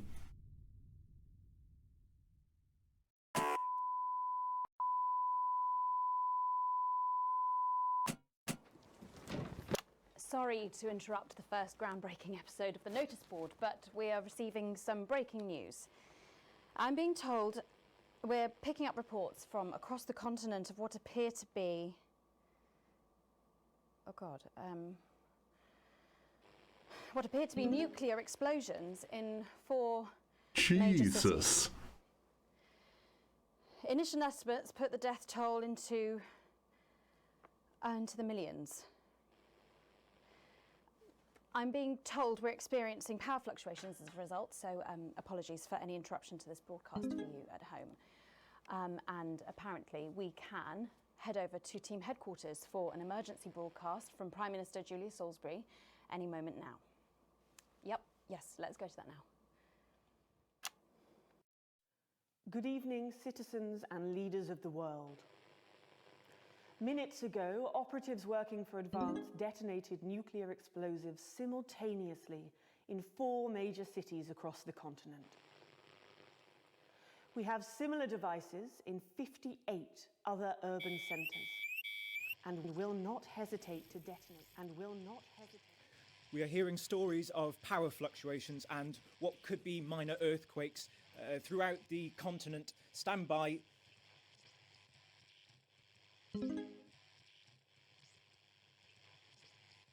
We've lost contact with our benefactors in Urkistan and Konoslava.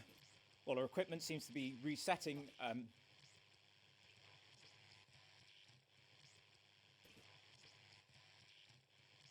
we get this confirmed? Can we get this verified? I need this verified.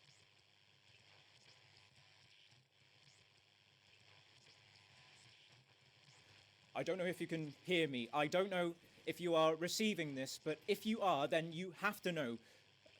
You have to know what's being done right now to our neighbours. This is unprecedented. Our government has committed multiple acts of mass destruction in our name.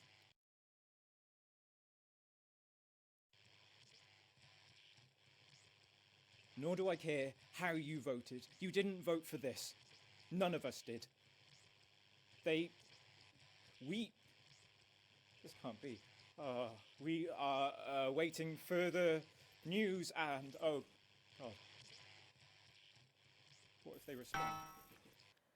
We will expect your complete acceptance of our terms by midnight tonight. Thank you.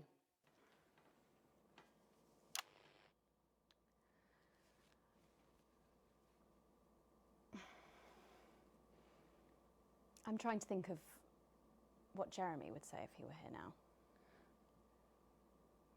He was always sceptical of Advance. Then I suppose he was always sceptical about everything. That's part of what made him so frustrating to work with and so brilliant. I'm not going to lie, Jeremy, I really wish you were here now.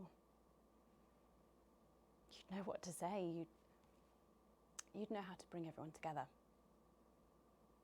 And I don't think you'd be angry. I think you'd see that anger was the engine that brought us here.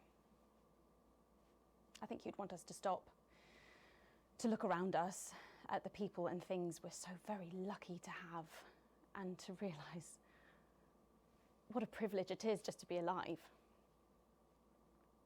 I think you'd want us to spare a thought for those with loved ones who are abroad tonight. And I think you'd be worried about retaliation, but you wouldn't show it. You'd remind us that this country and its people endure. You'd remind us that despite the way you hated how it sounds, we are a team. And I think you'd ask us to go to our loved ones and be with them tonight. But I don't have the words that you had, Jeremy. None of us do. My name's Megan Wolf.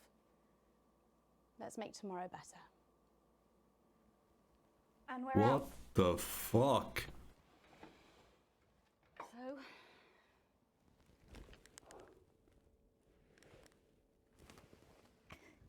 he'd have loved it.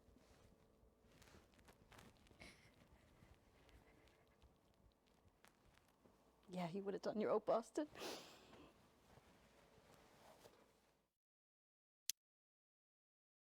Holy fuck! That took such a big turn.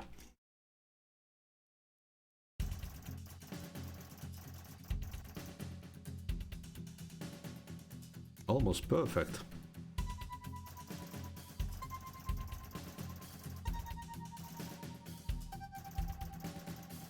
Yeah, things are looking up. We're in the midst of a fucking nuclear war. Nice. Advance is dropping.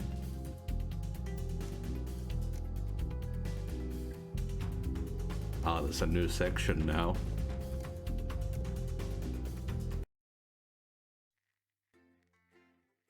So even if you're playing in on Advance's side, you can check those out.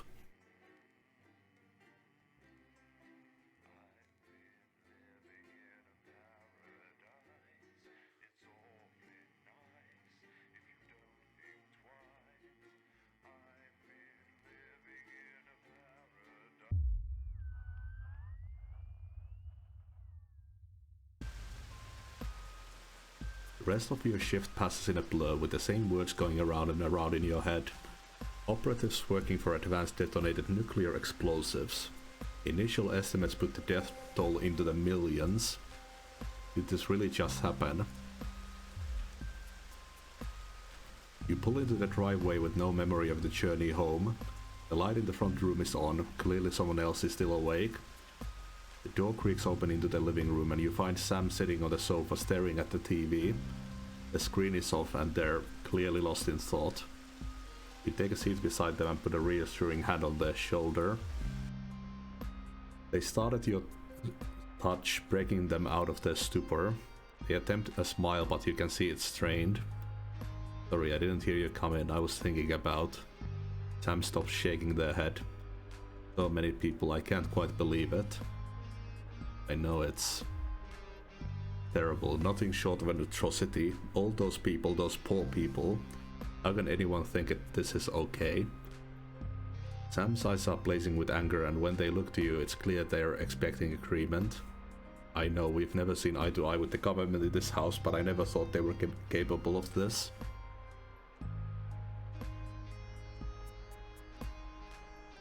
There had to be another way. Killing millions of people is never the answer. Relief sweeps across Sam's face. Exactly, no reasoning in the world could make killing so many innocent people the right thing to do. Sam kisses you before heading to the kitchen, calling over their shoulder. You're lucky you can actually make a difference, help people know what's really going on. But is it that simple? I mean, Advance is going to come for this station soon. Fuck.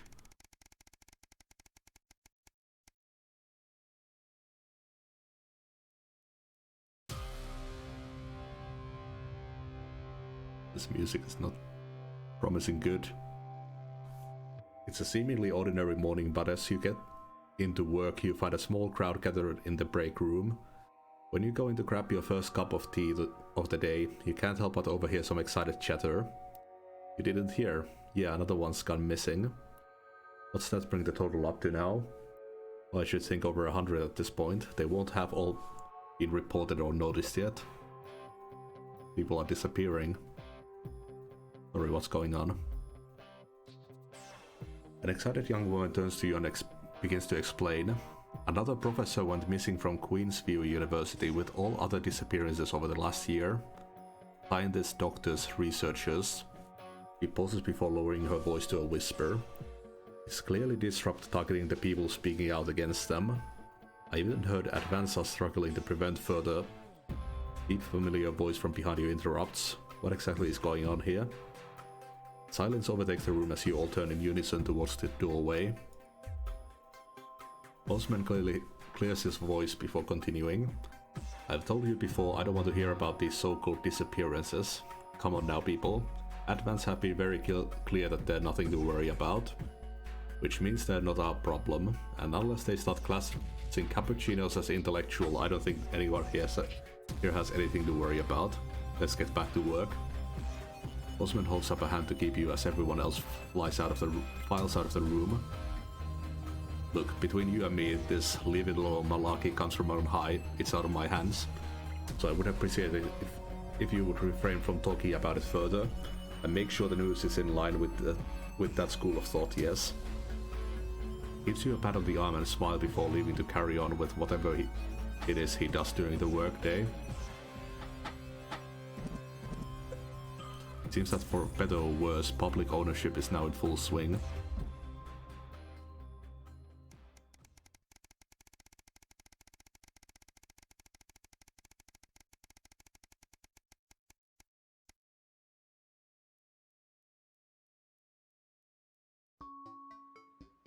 You drum your fingers on the steering wheel impatiently as you wait for Charlie again.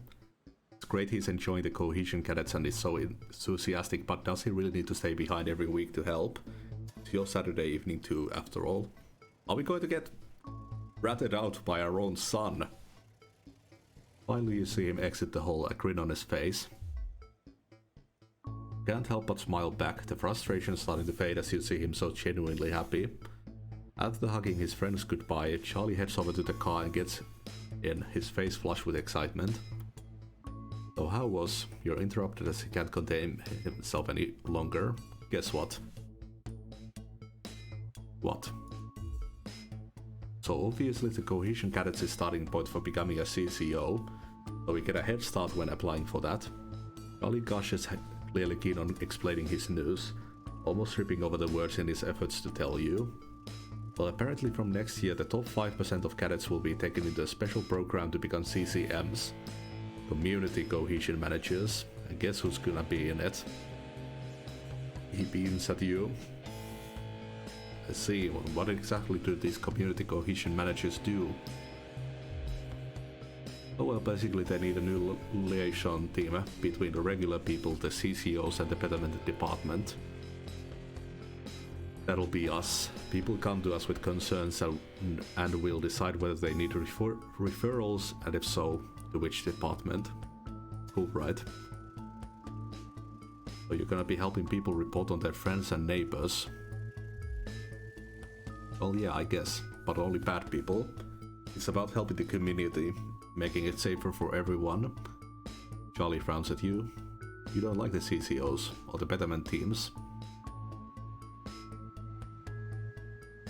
I'm just worried about them having that much power and turning people against each other. You're starting to sound like the people that Advance are trying to help. Ugh. Charlie looks at you, a serious expression on his face. Don't worry, I'll make sure that everyone gets the support they need. This is a good thing for the community, and the team will be able to help everyone. He nods to himself and sits back in his seat. The mood in the car is somewhat icy for the rest of the journey home. You hope it's not a sign of where things are going.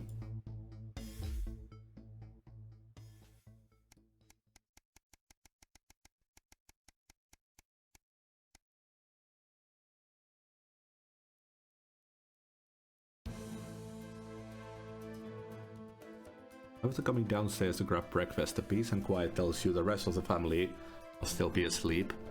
You decide to eat in the living room and watch some TV while you can before someone else monopolizes it. This is breaking news. Reports are coming in from across the country that large swaths of farmland went up in flames last night, as part of what authorities are calling a heinous and well-planned act of terrorism by the group known as Disrupt.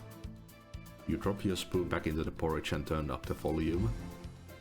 In addition to food stalls, which government sources have said will put strain on universal menu centers countrywide, a number of CCO and civic buildings were targeted in last night's attack.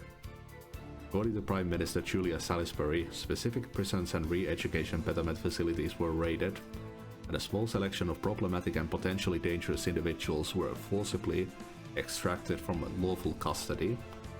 You hold your breath waiting to hear if anyone got hurt. Unfortunately, it appears that the CCOs were ill-prepared for an event like this, and Disrupt seemed much more effective and well organized in comparison. While most of the targeted locations were thankfully empty of people, given the lateness of the hour, the betterment centers were fully staffed when they came under attack. 17 CCOs and 4 administrative staff lost their lives as a result of the brutal actions of Disrupt last night, with countless more injured, many seriously, and rushed to hospital. A few Disrupt members were captured during the conflicts, but the vast majority seem to have evaded capture so far. More on this story as it develops. You go to turn off the TV. You're interrupted by Charlie walking into the living room, bleary-eyed and with a piece of toast. Anything interesting going on, he gestures on the TV. Immediately you leave the news on as they cycle through the story again. Charlie watches in a hushed silence. By the end of the broadcast they're dubbing it the Night of Fire. Everything's going to be okay, right? I hope so, we'll have to see.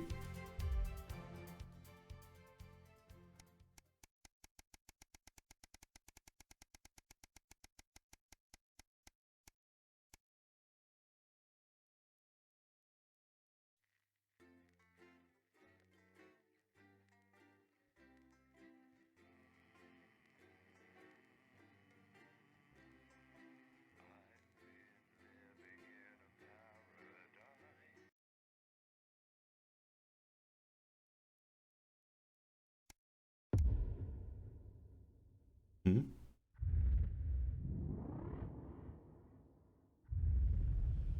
you hear me?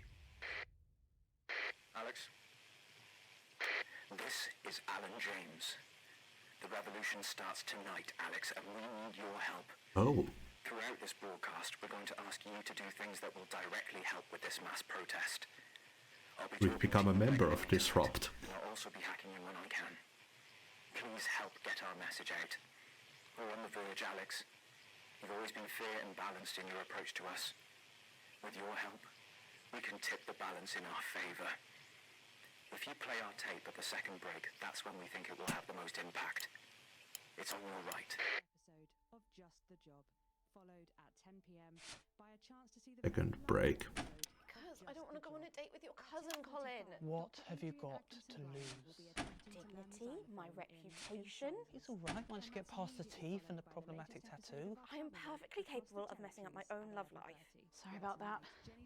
David wouldn't get off the phone. Oh, is David single? For Christ's sake, Colin, stay out of it. I can help you. I'm an expert at romance. Ask my ex-wives. Please don't get me up with your brother.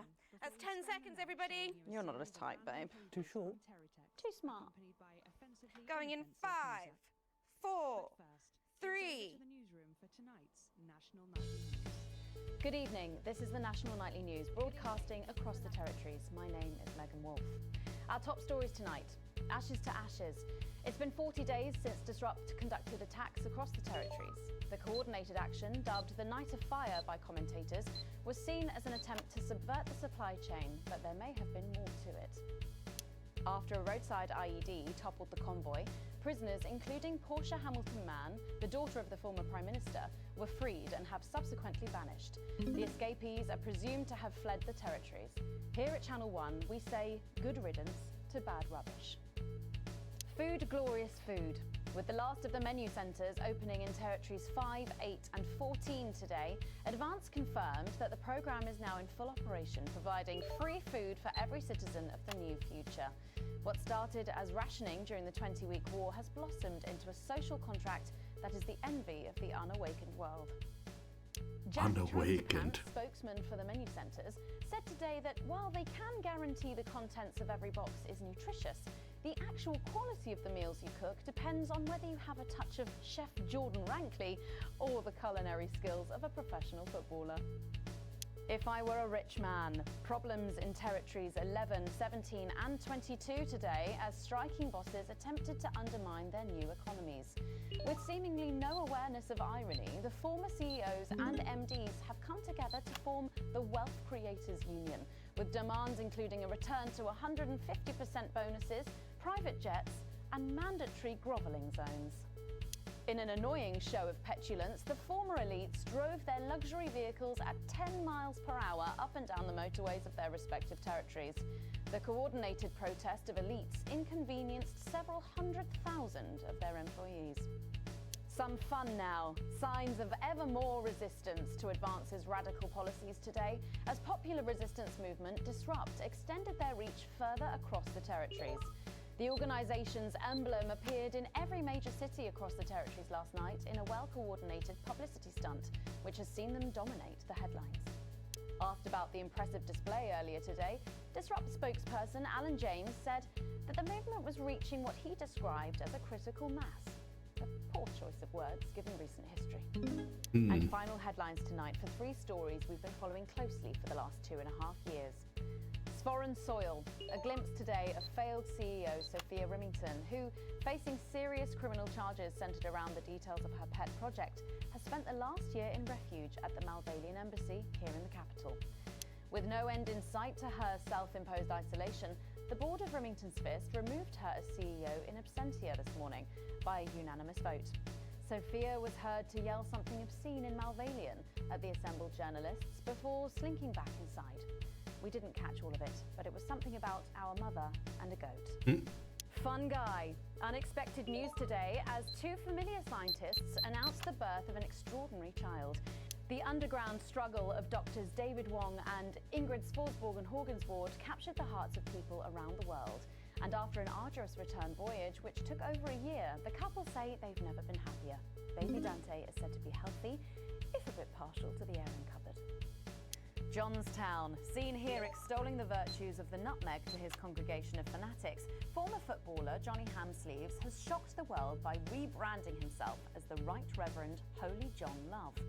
The controversial preacher insists his followers make an annual pilgrimage to his bank from their commune in the grounds of his mansion, where daily services mainly involve football chants and bull worship. All that, plus we'll be taking a trip to Dangley Parts for the notice board, as well as getting a sneak peek at the hottest ticket in town. That's all coming up on tonight's National Nightly News.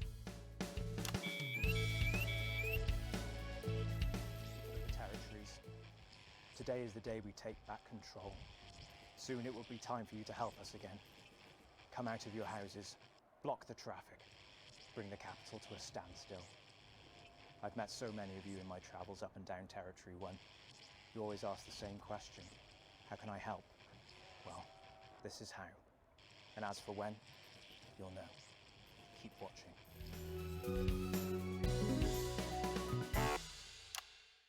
But first, 500 days after the loss of a fine Oh, leader fuck. and a great man, the start of tonight's programme is dedicated to remembering and celebrating the life of Peter Clement. Patrick Bannon is live from Parliament Park, where Julia Salisbury will be breaking ground on what will soon be a memorial garden in Peter's honour. Patrick. Listening to that old bitch lying through her teeth about missing that poor bastard. Patrick. I don't know what I'm going to do. We're live. Because I'm not being funny. Things were better with Peter, weren't they? Patrick. They were, and I don't mind saying it. They were, because he held her back. But now there's no stopping her. Hello, Patrick. We're Of live. course, can't say that, can I, Francis? No, not with public ownership. No, with public I'm having ownership, a you little can't say problem anything with these Patrick's days. there. No, she's lost it, mate. She's completely off the rocker. I heard from an aide that... Hello, Megan. You join me here live from the what?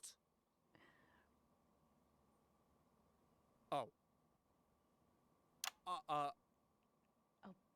Seems like signal there for a moment. Well, we will be going live to that groundbreaking ceremony just as soon as we can get Patrick back. Meanwhile, let me just say, I think the memorial gardens are going to be gorgeous. I've had a sneak peek at the designs and Alana Marsh has done a fabulous job. Oh, okay, all right, it seems like we have got the signal back. We can now go live to Patrick Bannon in Parliament Park. Patrick. Thank you, Megan. I'm Patrick Bannon, and we are indeed live here. Apologies for the technical difficulties there, but any moment now, Julia Salisbury will step out on stage behind me. Alex, Bozeman here. The boys in editing have just informed me that the eulogy footage isn't fully cut together yet. You're going to have to do it on the fly. For goodness sake, make sure you make them look good. Slowly gathering since this afternoon. This is Alan. You can undermine them here and help us win hearts and minds. Make him look bad, Alex. Really bad. And it seems like the ceremony is getting underway. Here is Prime Minister Julia Salisbury, the picture of elegance, to begin her address. Good evening, fellow teammates and friends. 500 days ago, all of our lives changed irrevocably. Still reeling from the triumphs and tribulations of Liberation Night, another great loss befell the people of these newly united territories. The loss of a leader, a statesman, a dear friend, and a hero. Peter Gordon Clement. Peter's death at the age of just 62, of course, announced by the team on the 24th of December, just 6 weeks after Liberation Night. Born to a working-class family on a housing estate in Rotherham, Peter first trained as a carpenter before getting his start on television, first moving and building scenery, and then developing into the personality that we all knew and loved so much. Just the Job first hit our screens over 25 years ago, running for 11 series, winning multiple awards, and charming audiences up and down the country. Peter taught us, all of us, not to be content with the way things are, not to accept inequities, no matter how small. But he also taught us what it took to fight them. Courage, integrity, empathy, and hard, bloody graft. Across a career spanning 3 decades, Peter Clement was known for shows including Wake Up, It's Saturday, and much later, late-night chat show PT, which at its peak drew millions of viewers. Peter was by no means a saint. Trust me, he once told me he had more regrets than he'd had stolen dinners. He always did have a knack for a turn of phrase. But it speaks to the strength of his character that he chose to share with us his mistakes alongside his achievements, his faults as well as his talents. Peter had the heart to give it all he had for the people of these United Territories. Famous for his potty mouth, it's estimated conservatively that Peter Clement uttered over 1.5 million swear words during his career, though some sources put this figure well in excess of 2 million F-bombs alone. Gripped by illness as he was in the weeks and months leading up to Liberation Night, he wasn't the man we loved. But his eyes still twinkled with that familiar joy for life, that spark of wit and wisdom of a life lived for others. Prime Minister Clement, of course, died from apparent liver failure after suffering from the long-term effects of alcohol abuse. I first met Peter nearly 20 years ago, moments before I was supposed to give a speech. Not unlike this one, actually. Only I'd spilt coffee all down myself, and I was young, nervous, desperate to be liked, and from behind me I heard, "Christ, pet, you've either pissed your kecks or sprung a leak, but either way you got a problem." And before I could even say a word, he stripped off his dry trousers and insisted I took them. That was the sort of man that Peter Clement was. Kind, compassionate, sensitive, a brilliant thinker, a natural leader. Some of these are a bit hard to read. Mostly a good man.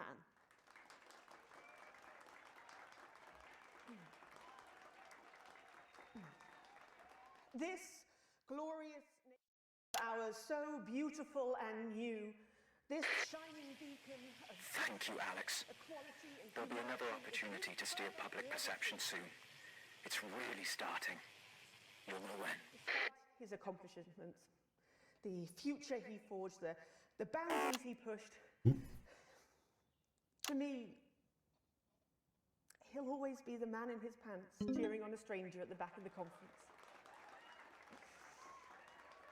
It is my great honour to give to you the Peter Clement Memorial Garden. Shall we see if we can get a countdown going? Everyone with me? 10, 9, 8, 7.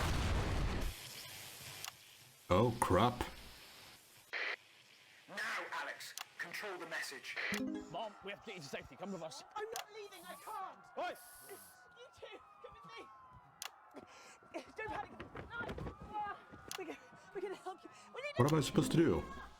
You're hurting me. Well, stop resisting then. Stop resisting and we'll let you up. I'm not resisting. Ah! Fuck What are you doing? I'm not resisting. You saw. I'm not resisting.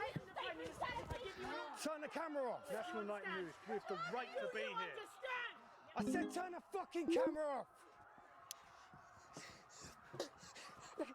Look at me. Look at me. Look at me. I can't hear you. I can't hear anything. Yes. Medic. I'm here you are. I'm from the National Nightly News. Well, then you can consider this payback. Wait, which one is good? Julius Goldsbury! You were guilty of the murder of more than 10 million people! Target armed. Target armed. Haven't you done enough? Look around you. Fucking This is time. what your precious freedom looks like, is it? Under fire! Oh, God, no. Take to the streets, the time has come. Stop fires, break windows, draw them out. They can't stop us all. Resist, distract me. Lower your weapons. Mom? Lower your weapons. Authorization was granted. None. It was unnecessary. Can't you see? Will you turn that off, please, sir? I said, Oh, I can hear gunshots. Turn that off. Shocking scenes from Is this not enough? You've just seen them execute unarmed civilians. People like you and me. So why are you watching this? Why are you not in the streets with us tonight? What will it take for you to get up and be a part of this? March on team headquarters. Storm the building. Demand elections. Demand answers. Be what you were born to be. The once and future free. by now. Don't go away by now. We'll be back. Don't go away. We'll be back after this. Thank you, Alex. From all of us, you're doing great. Part of something that puts the exclusive into exclusive with this truly limited. It's different tonight. This is the big one. Great. So there's a revolution happening outside and we're after dangly fucking parts. That's journalism, apparently.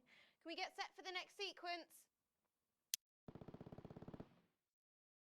Great wasn't great, but I think we're good. It's more about more than just the grade now.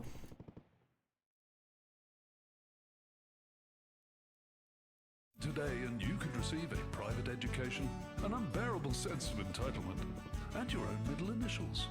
And if you call now, you'll also get this overconfidence in your ability. During this next section, a cameraman working in the newsroom who's one of us is going to get a coded location out. We don't know yet which camera he's on, but if we find out, I'll let you know. Just keep your eyes out for the fist and try and keep it on the air for at least 5 seconds. Our operatives will do the rest. Boy, you really can't afford to wait, even though you really can afford to wait. No. What? No. 10 seconds, everybody. Sorry, Craig. It's a no. Okay, we are going in 5, 4, 3. Welcome back to the National Nightly News with me, Megan Wolfe. Very shortly, we'll be heading on over to the final episode of what has quickly become a hugely successful feature, the Notice Board. But before we do, let's chat with Philippa Radin. Tell me, why do you think the public love the Notice Board so much? It's real. There, I said it. It connects with people. You know, people look at us and they say, those are real people struggling with real problems. That's a really interesting point. Yeah, I mean, I was saying to my PA secretary as I got out the limo, I was saying, it's good for people to see normal, authentic people like them on TV. People like you. Yeah, precisely. Right. Unfortunately, then I was interrupted by some dreadful wretch who wanted an autograph, but a swift kicking from security soon put him back in line. Yes, well, I think it's really good that our screens are filled with such relatable stories. So, the Notice Board is coming to an end after a sensational time at the top. What do you think has made this show so successful? Oh, it's a combination of so many things. My hard work, my talent, my look. Wow, we really have a lot to thank you for. Hey, hey, hey. Yuppie. You're welcome.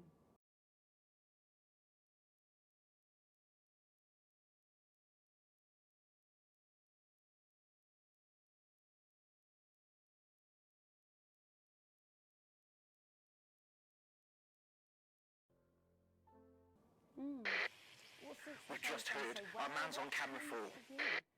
I have a real sense of responsibility now. Get back to the interview, Alex. With something precious, and that I should use that platform for good.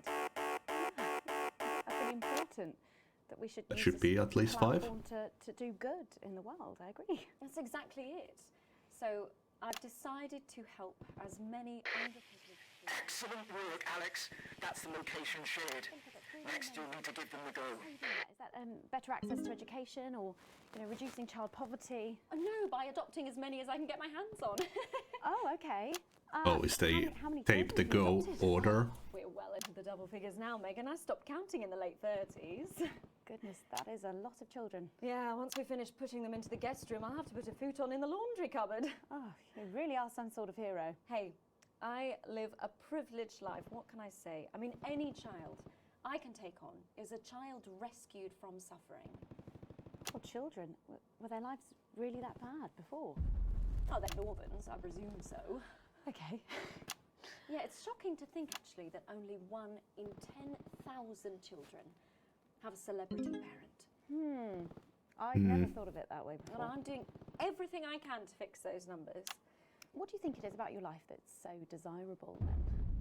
Well, it's mainly shame and panic interspersed with expensive bottled water, so actually, if anyone wants to, I'd happily trade. Now that I can relate to. Right, you better go off and get ready.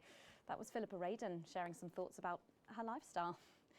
I think it's really important to stay grounded and keep everything in perspective. Clearly, not everyone else agrees, but that's enough for me. Let's go now over to Dangly Parts for the final ever episode of the Notice Board.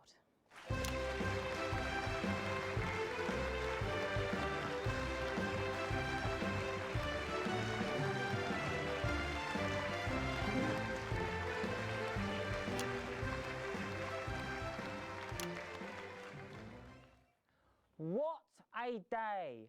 First the tea morning, and now to post this notice. I don't know how I managed to cope with it all. Oh wait, perhaps I do.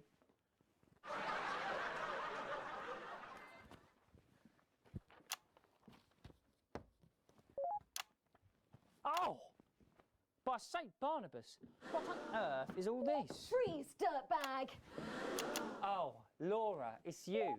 I thought for a moment you were a knife-wielding mugger or stabber. No, I'm afraid not.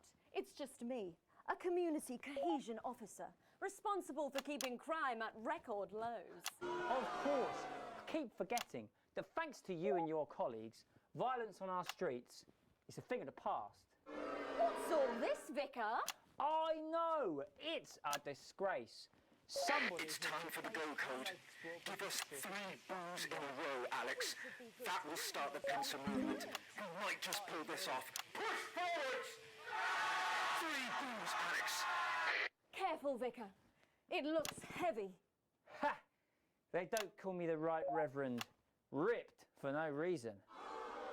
It's such a cool gold. Yes!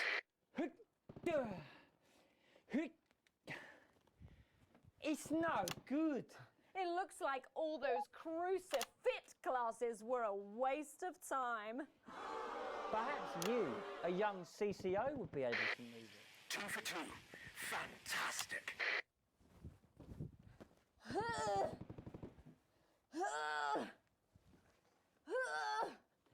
Looks like all those lifting classes were a waste of time. It's too heavy, even for me, a strong and capable You woman. did it, Alex. We're good to go. Strong enough to lift this. Did someone call for the best firefighter in town?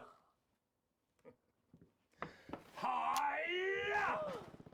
Well done, Captain Evans. You're so much stronger than us. Especially me, the weak old man. It's the least I could do for my community.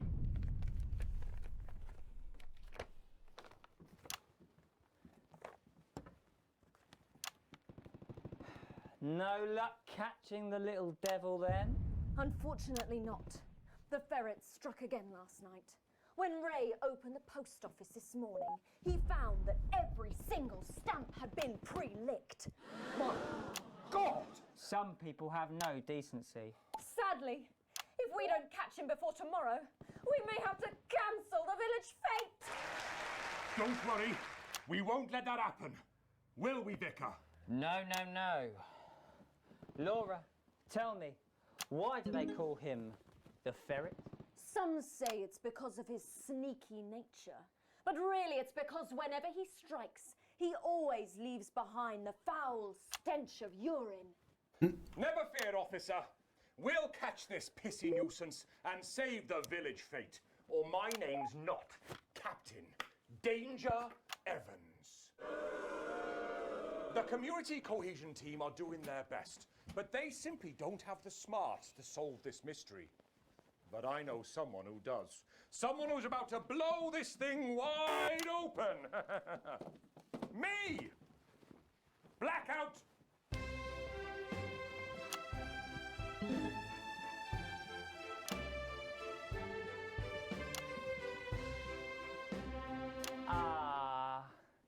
It's the morning of the village fete, thanks to theatrical convention. I sure hope everything goes to plan. Oh, look! There's Mrs. Craven setting up her cake stall. And look, there's the motorcycle display team setting up for a show that will be far too expensive for live television. I'm going to set up the coconut shy. What are you doing, Vicar? First, I'm running the tombola. Then, I'll be selling forgiveness for money. Aren't you judging the jams? I couldn't possibly. Well, that sounded like Mrs. Craven. Looks like someone sucked all the jam out of her donuts. That damn ferret has struck again. Whatever are we to do? Although I'm very competent, I have no idea how to solve this case. I guess we'll just have to cancel the fete.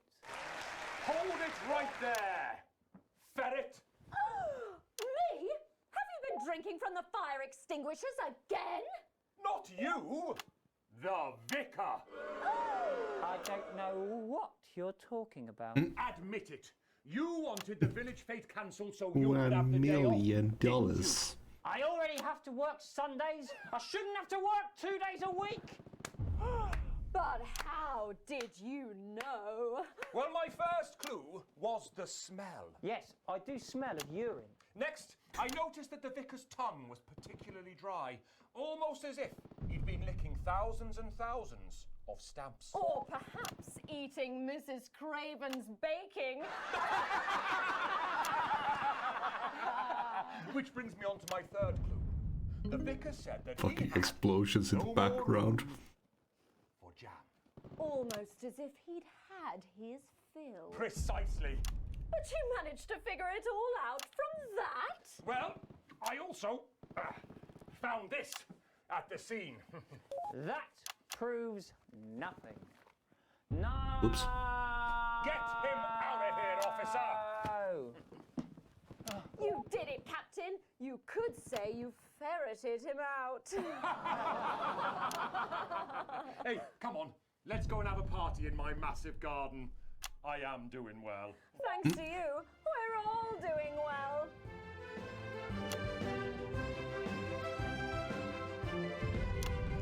Well, that was it. The final ever episode of the Notice Board. And what a way to end it. Thank you as always to Jeff, Philippa and Tommy.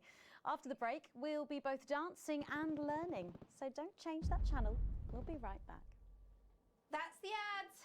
Well done, everybody. Wow! What a brilliant run, eh? After party at my place, eh? What advert is this, Alex? I don't remember passing it for broadcast. I think you made a mistake there. I'm an economist and commentator. You've probably seen me on the news talking about Advance and how progressive their policies are. Well, I was wrong. And I'm here tonight to say I'm sorry. One last push, Alex. We're closing in.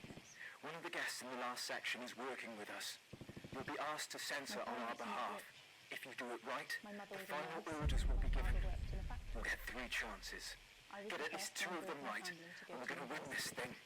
It's happening, Alex. Tonight we take it back. I always envied my friends who had so much more. Over the years, my jealousy grew. So when Advance came to power, I didn't think about the damage they would do. I acted selfishly. I was glad to see the rich punished. I didn't see how backwards Advance were. I didn't understand that rather than tearing down the wealth creators, we should have been helping everyone else to take a seat at their table. Under Advance, the country is poorer. It is poorer in ambition. It is poorer in aspiration. We are infantilized by Advance's naive policies. Policies born from absurd, redistributive fantasies. I have hoarded myself out to the media to defend the indefensible. I have betrayed my parents. I see that now. Mum, Dad, I'm sorry. Our only hope, Sorry about that, Sarah. the only hope, now lies with Disrupt. What's wrong with you? She is in tears. Going in 5, 4, 3. Welcome back to the National Nightly News. Later in this segment, we're hoping to be able to go back to Patrick Bannon at the scene of tonight's shocking Disrupt attack. But first, I'm delighted to be joined by the cast of the smash hit musical everyone is talking about.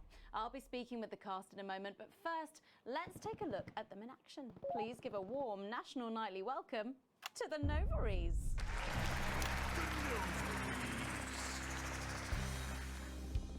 Hello? Doctor? Yes, I see. Thank you for letting me know. I have a decent life. I'm a happy, loving wife. And my job is well paid and fulfilling. I have a husband, John. He's due home soon, won't be long. And I have to tell him something that is absolutely chilling. We share coffee in the morning, and we make love every day. We take time alone together to talk and laugh and play. We prioritize our needs. We do charitable deeds. But the flowers of a happy life are now beset by me. I'm home. Oh, darling John. Oh, dearest John. There's something very wrong. I've just had a conversation with our doctor, David Wong, so please be seated. This news will make you feel defeated. The scans revealed a lump. You poor unlucky chump. Is it cancer? Worse, oh, John. We're having a baby. How can this be? Oh, woe is me. Why has this happened to me? I always wear 2 condoms for the maximum of Safety in our tiny flat. We built a peaceful habitat. Now our lives are fucked. We're having a baby. Now you can't have any wine at the club. And there won't be any time for foot rubs. Now your hair will stink of weed. And you'll start to disagree. And forget about that holiday in Territory 3. No more waking up at 10:30. In fact, you're never going to get a good night's sleep again. No more snap decisions to go on to a club. You'll be lucky if you even make it out to the pub. Why can't we be more like our gay and lesbian chums? The only Oh, thing no. they have to deal with comes from personal bums. Now let them take a sick day at home. The parasite won't leave you alone. How he's grown! We're our top priority. I look after you, and you look after me. Ain't no trouble and strife. We got a childless life. No one wails and no one woes. No one draws things on the walls. A happy husband. A wonderful wife. We got a childless life. We're having a baby. We're having a baby. Changing nappies daily. We're having a baby.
Oh, that was something again. I normally hate musicals, but I fucking love this stuff. Amazing. The Novaries there, treating us to their opening number from Elegy for a Childless Life, which is currently the hottest ticket in the Capital Theatre District, and will be touring the territories later this year. Right then, come on you lot, come on down, let's go, don't be shy. Hello. Hi, Megan. It's an honour to be here. Oh, really? Are you fans of the show? Yes, used to be. Well, listen, let's get stuck in. Your amazing musical. Now, I mean, not only do you perform this show every single night, with matinees on Wednesday and Saturday. right, but you're also the show's creators, am I right? Well, everyone contributed their ideas, and then some of us went away and did the actual work on the script. But no, it's very much a team effort. Oh, that's fantastic. How rude of me. I've not introduced any of you. I'll be the one being replaced next. Let's go down the line, shall we? Hi, I'm Jack. Jim Blunt. Pleasure to be here. Jennifer Boram Woodley. Hello, I'm John Sapley. Used to be in the business professionally. My name's Jill, with a J. And I'm Janet. I'm the youngest. That's incredible. And you were all friends previously. I mean, what a coincidence, right? With your names beginning with a J. Oh, You're getting close. Goodness, guys! Our names all begin with J. How have we never noticed that? Because you haven't typed them out 1,000 times, maybe? You knew? Why didn't you say anything? I thought we all knew. It's bloody obvious, isn't it? I just thought we were doing a funny thing where we never mentioned it. And I believe, as well as being friends, you're also couples in real life as well as in the show. Well, not exactly. No. I'm not married to him. I'm with Janet. And I'm with John, you lucky bean. Jim and I are married. 4 fabulous years. Well, that must make for some confusion. Yeah, I wonder who's the disrupt agent. You should have seen the first draft. Jen decided that Jack would play Jim, I would play Jack, Jen Janet, Jill Jen, Janet Jill. What about John? Well, my character was originally just called Man 1. It was allegorical. It was very confusing. Not for a professional. After much toing and froing. And gnashing and wailing. And gin and tonic. We decided that we'd just use our own names, which is less truthful. We're also less likely to go into the wrong dressing rooms. Oh, God, yeah, that would be very embarrassing, wouldn't it? Of course, when I first wrote it, we were only meant to run for a few nights at the Mimbley Village Hall, but when I registered it with the Department for No Culture, censoring yet. it caught the eye of someone high up, and before you could say overnight sensation, we were transferring to the capital. It's all been a bit of a roller coaster, really. I'm only 19. I'm the youngest. You really don't have to repeat that. I had to give up my job as a mortuary technician. Well, yes, we all had to move to the capital. I love that job. It's been a very turbulent time. Let's zoom in. No singing. This piece isn't. Stand by, Alex. Censor the orange. About children. And why you shouldn't have them. In a way, I guess it is political, with a small p. After all, we are a solid unit, and eagle-eyed audience members will see we nod our heads to advance on stage throughout, and we target the messaging at women aged 22, well, about 35, as they're the most likely to be afflicted by this terrible problem.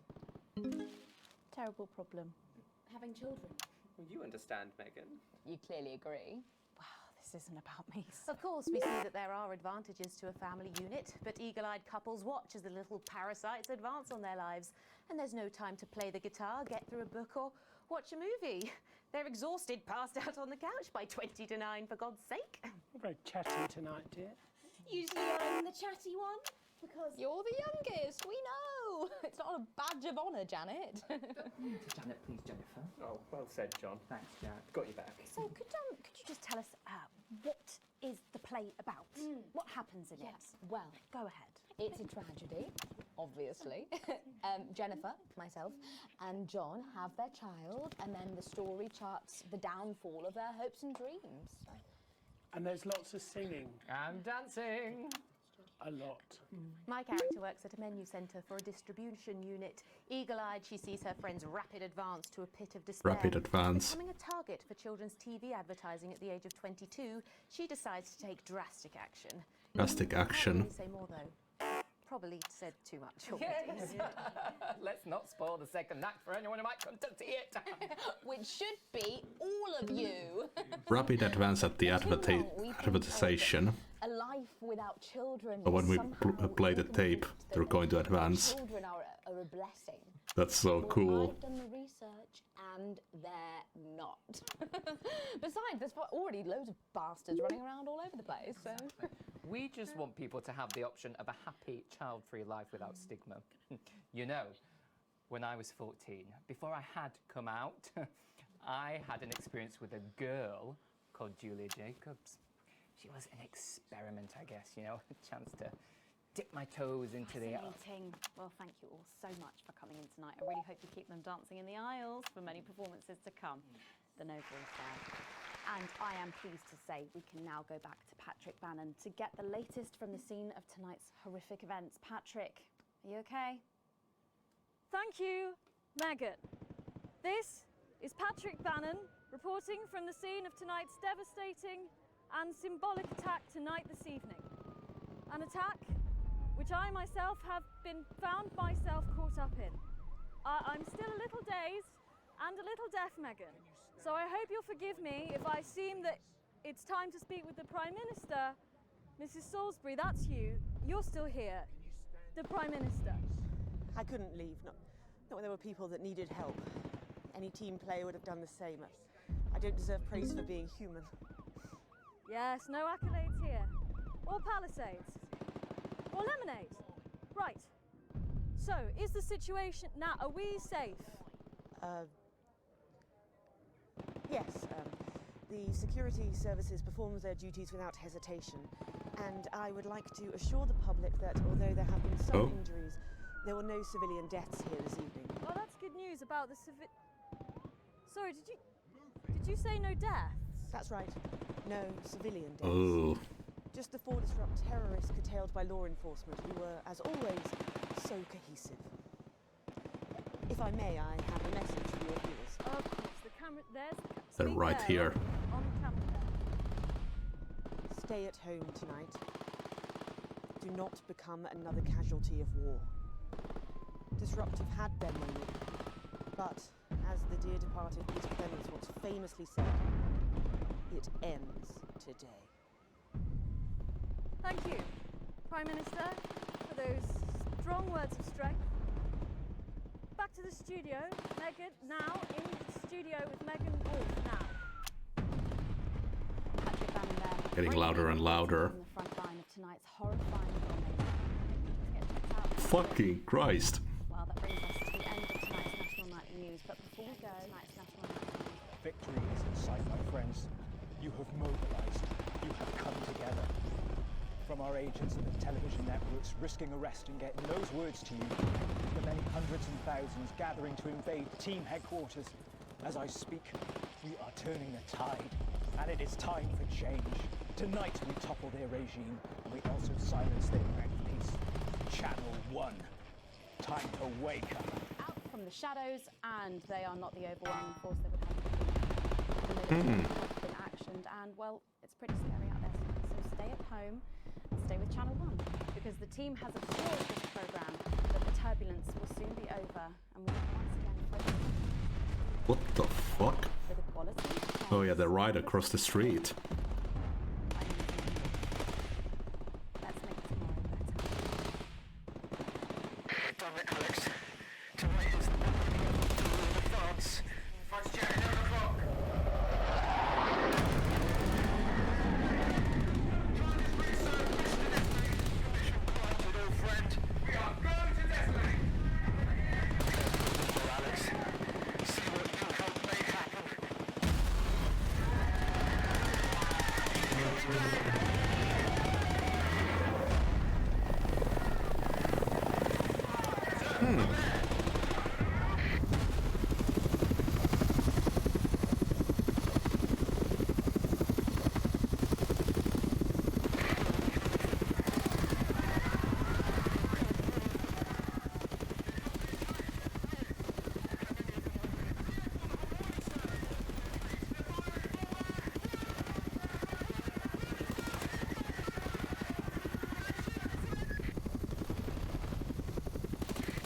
Disrupt lose.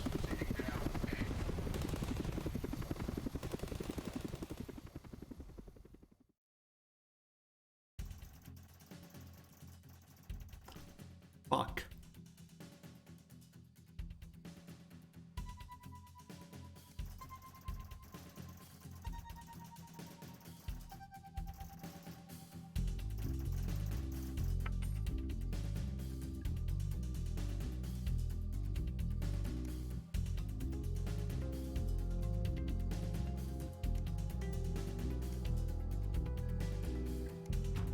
Yeah, I kind of want to see the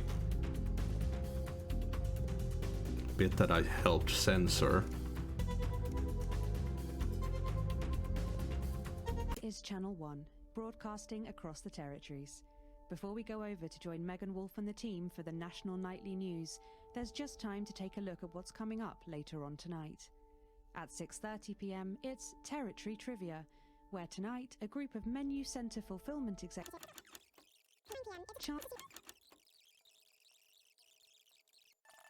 They got rapid advance at advertising. What were the other bits?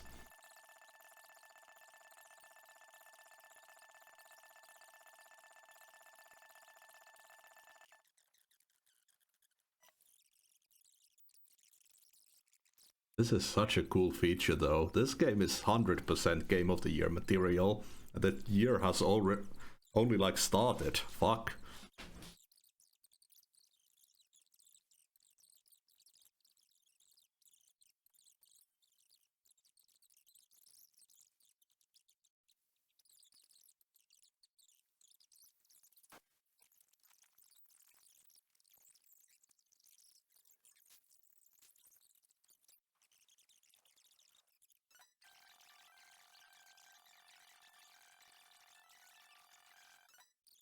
I mean, I'm always open for new games.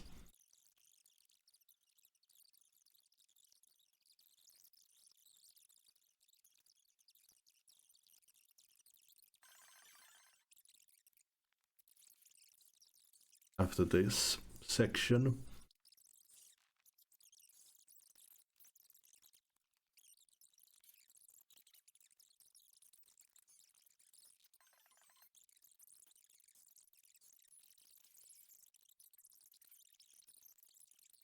this is going to be a really good year for gaming.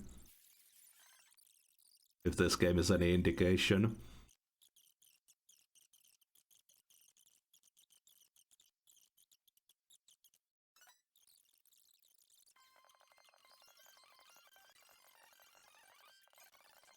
Oh yeah, after the musical.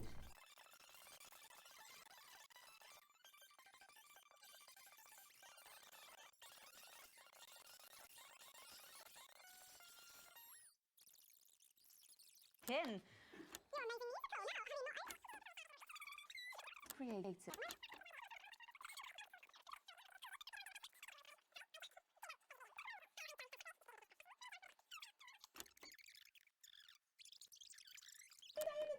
I thought we all.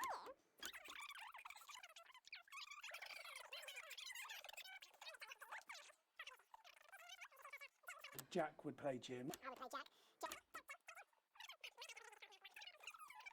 Throwing.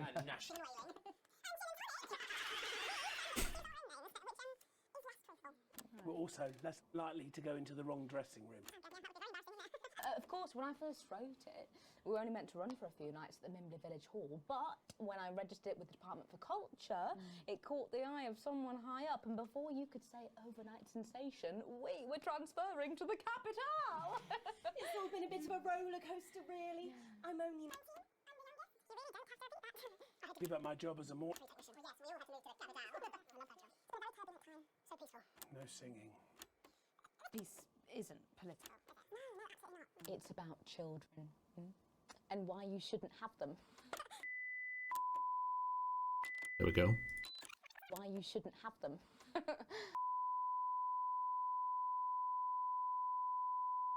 Unit. An eagle. Unit. To advance on. Advance. Target. 22. 22. Unit advanced to target 22. Having children. You understand, Megan. You clearly agree. Wow, this isn't about me. The unit. Ego. Unit Advance. advance. Guitar. Get. Guitar.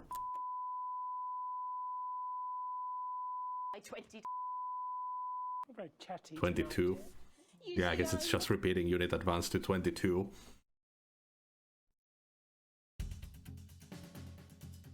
I got 3 chances to get that right, so...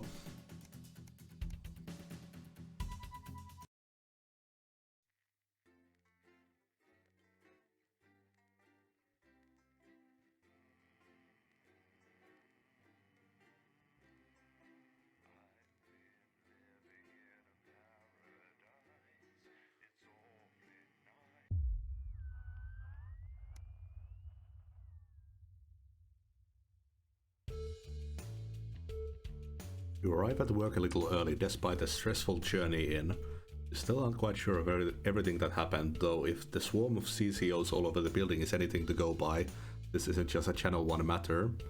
This is confirmed when you are informed you need to speak to Postman immediately and are escorted to his office.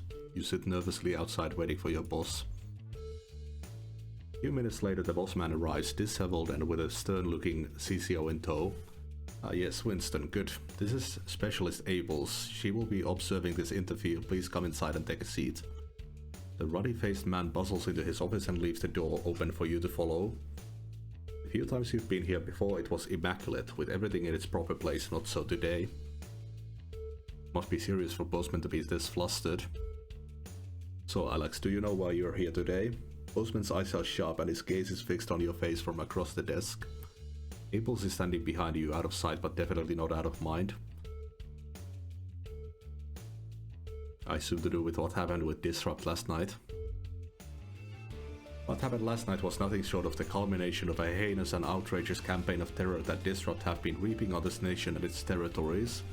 Postman shoots a glance behind you to your left where your CCO observer is standing, and it is, of course, our duty to root out this rot. Wherever we find it, to prevent anything like last night happening ever again.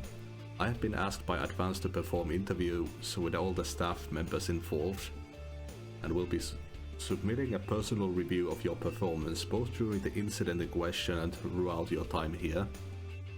This can only end well. His expression remains stern. Just tell the truth, Winston, and this will all be over soon. Arranging some papers, Postman clears his throat and begins. Obviously a lot happened last night and I have a number of interviews to conduct today, so I'd rather not waste any time. Be brief, concise and clear in your answers. So let's start at the beginning of the broadcast and work our way through. After the attack at the memorial, you seem to have portrayed the terrorists in quite sympathetic light. Why? I did what I felt was right in a very stressful situation. I showed what was happening, the news. That's our job, right? I see, so you're saying it couldn't be helped and you had to show the aftermath as you did. I'll be sure to make a note of that. Funny how unauthorized footage always seems to find its way into your broadcasts. Postman scribbles some notes down, the noise of his pen scratching in the notepad punctuated only by his constant tick-tock of his own clock. Hopefully this will all be over soon. Reviewing the broadcast, we noticed something a little odd about a particular camera choice. It was while everyone else was talking. Where did I put it? Ah yes, here we are. Do you recognize this? With a flourish, Postman produces the leaflet from the notice board and places it on the desk in front of you. I assumed it was just part of the set. Why else would it have been there on the camera? So you're saying the blame lies entirely with the crew on set. There's no way you could possibly use your own judgment to have determined it was unsuitable. You hear a disapproving grunt from the CCO behind you. Typical Winston, we shall see. Not exactly subtle there. There was one thing we noted during the finale of the notice board. Postman picks up the notes on the other side of this desk. You seem to play an odd choice of sound effects relatively early on. Now the script was expecting laughs, but all For all three, you chose to play booze. Why did you do that? I'm sorry, I was under the impression that I could pick freely. Did that change? Yes, well, choice is given to those who show they can employ a sufficient degree of good judgment. It may be we need to review this policy, or at least who qualifies for it. You can see Bosman is frowning as he adds to his notes. It might have been nice to have him on your side.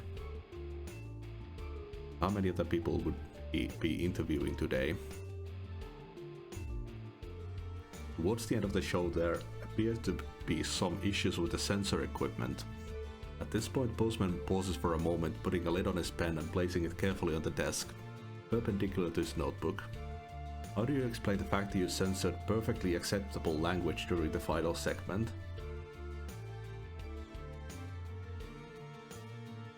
I just do what the display tells me. I don't decide what's supposed to be censored.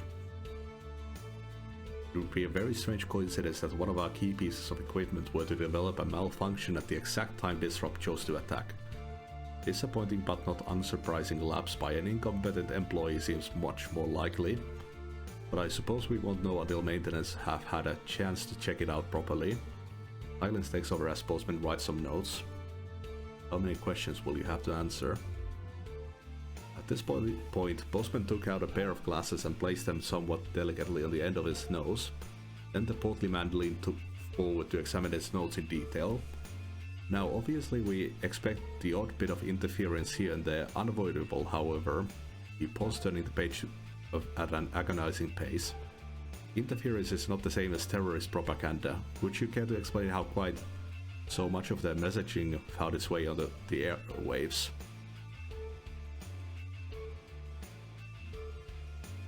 Machine's been out of date for years, even the last update didn't make life any easier. Out of the corner of your eye, you note Specialist Abels is visibly more attentive, awaiting your boss's response. Well, it's certainly true that accidents do happen, but it's an amazing coincidence how often they seem to happen when you're around, Winston. Bosman's smile is anything but warm, and Abels glances towards you with a stare that can only be described as glacial. You offer a strange smile back. A loud creak breaks the growing silence as Bosman leans back into his chair. The tape of that poor Miss Brightham, why did you play it? Help me understand why I played that tape. As you meet his gaze, you're almost surprised to see an earnest concern in the old man's eyes. I was worried what Disrupt might do if we didn't play it. Watches Bosman slowly cleanse his glasses before answering. Well, at the end of the day you chose to do it, Alex. I know what I'd have done in your shoes. After all, you have a habit of playing tapes you shouldn't, don't you? He clears his throat and leans forward again, staring at you for a moment before continuing. That is, however, all I had for you. Thank God it's over. I think that's all the information we need for now, Winston. Bosman looks questioningly at the CCO, but by the time you've turned around the moment has passed. Guess you just go home for now. There's no work for you until we get a new satellite tower up.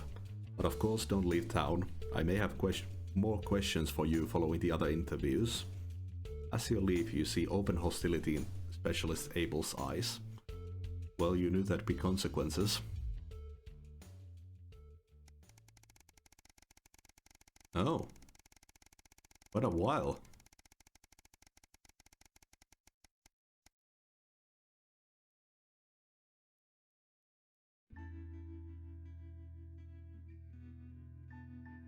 It's your anniversary, and this year you've got a plan. A week away could be just what the doctor ordered for you and Sam, but it won't be cheap. It's more than you'd normally spend, but Sam's worth every penny. Sam still hasn't forgotten that missed anniversary, but you've not made that mistake again in the 3 years since. Damn, Bosman. With the trip booked, you even took today off, so you could go all out and cook a nice meal from scratch. Fancy. Sam's going to love it. He should be here any minute. Even you and Chris seem to be on the same page for the first time in years. Maybe it's been long enough for them to forgive you, or perhaps they've decided they were unfair to ask you, but either way, you're grateful for the newfound peace. They even help you clean up the house today, so when Sam gets back from work it'll be pristine.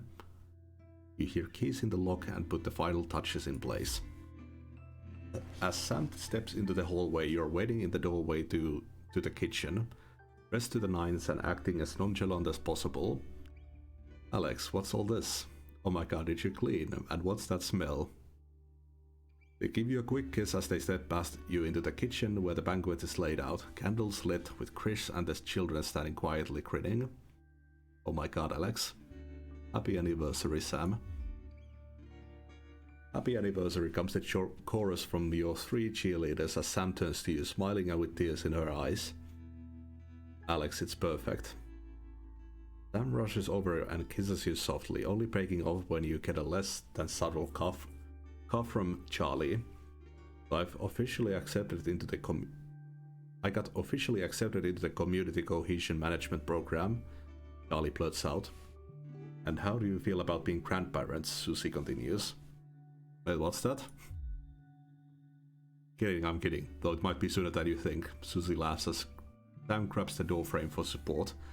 Alright, you two are coming with me before you give your parents a heart attack. We'll see you later, tomorrow, as in not tonight. With a wink, they finish ushering Charlie and Susie out of the house. You pull out Sam's chair for them.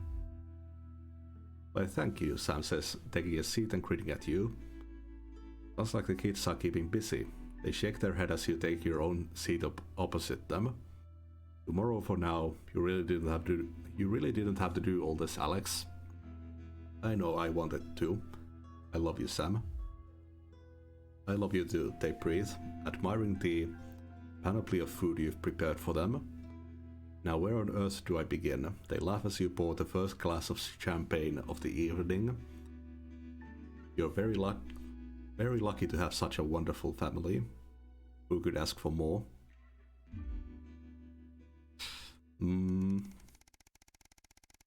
Things are going too well.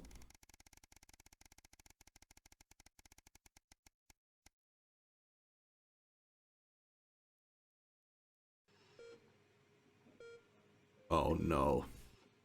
Sam's call had been brief but urgent. Susie was in hospital and had asked both of you to come. You'd left work immediately. Postman had grudgingly accepted that a family emergency was close enough to leave on short notice. So you're sure he muttered something about you making up the hours.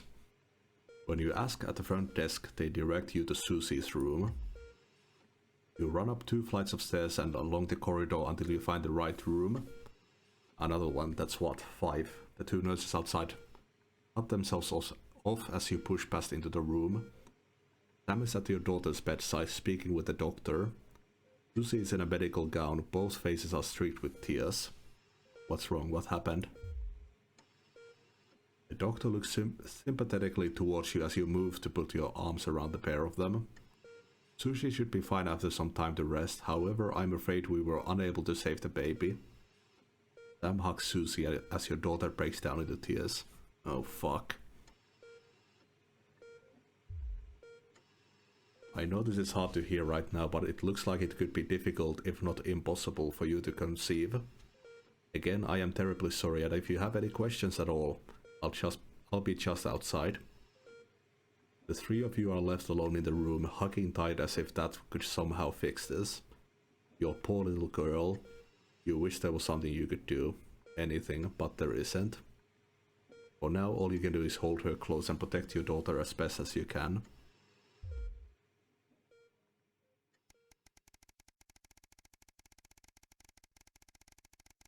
I wonder if that was always going to happen.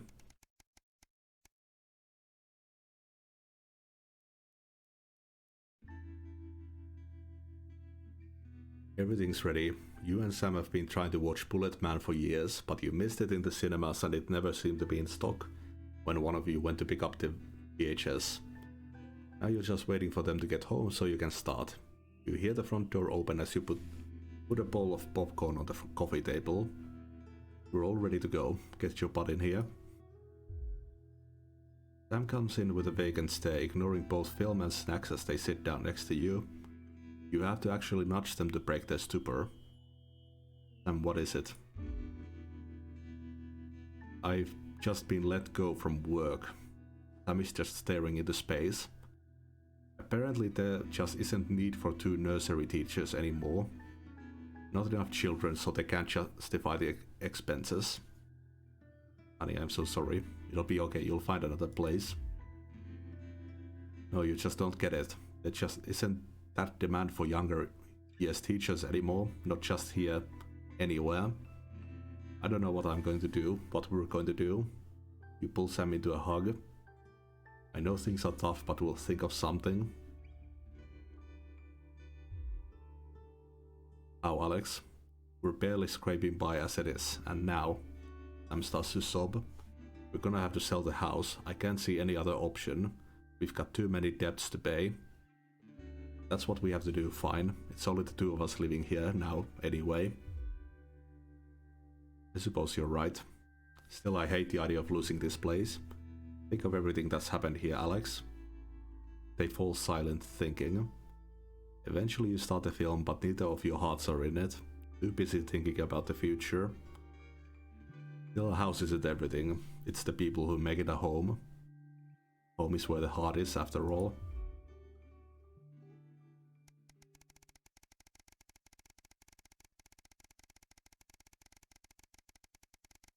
Another long while.